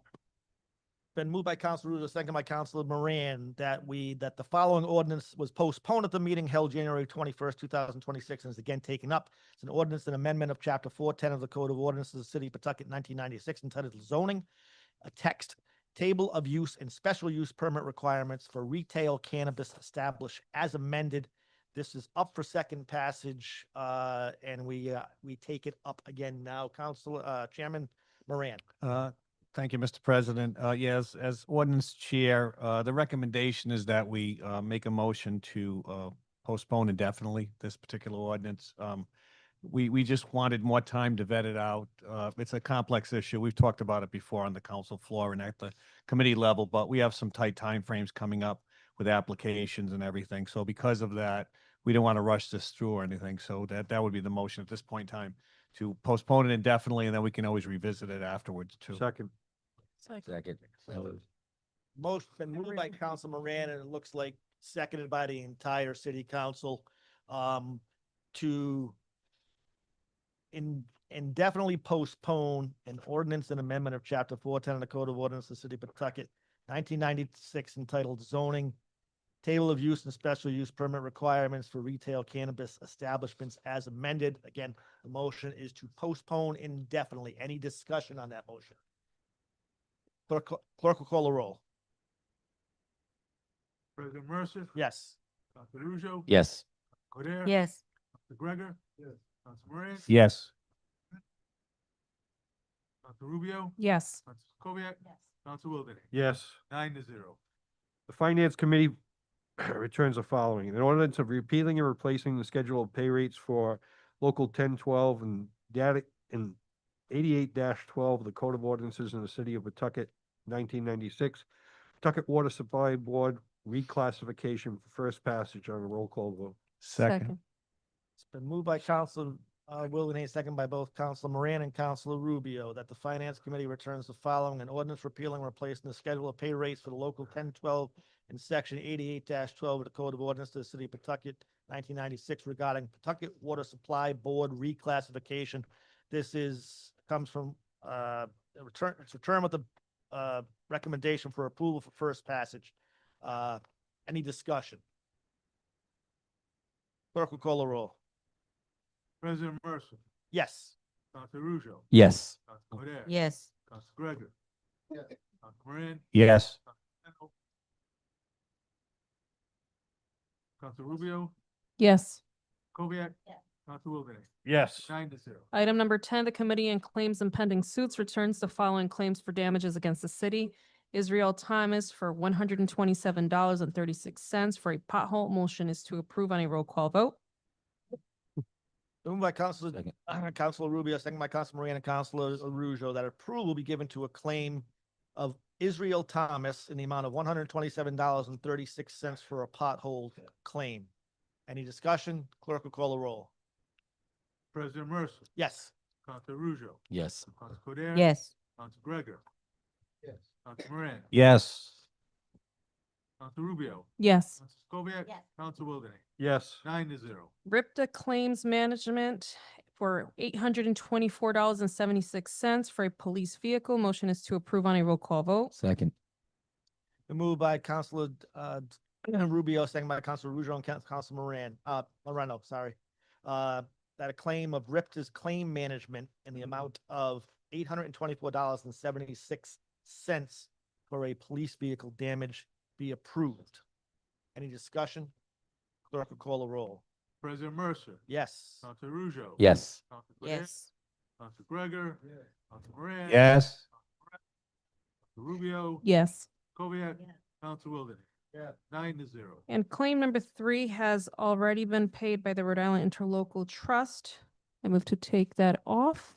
Do I need to take that off, Frick? Yeah. Yeah. You can just, it's, No. you don't have to. Okay. Captain was done, yeah. And no vote needs to be taken then. No. correct? Yeah. Okay. Are we good? We're good. I'd like to make a motion to adjourn. Moved by Councilor Ruzo, and I think everybody is seconding it, that we adjourn. All in favor? Aye. Opposed?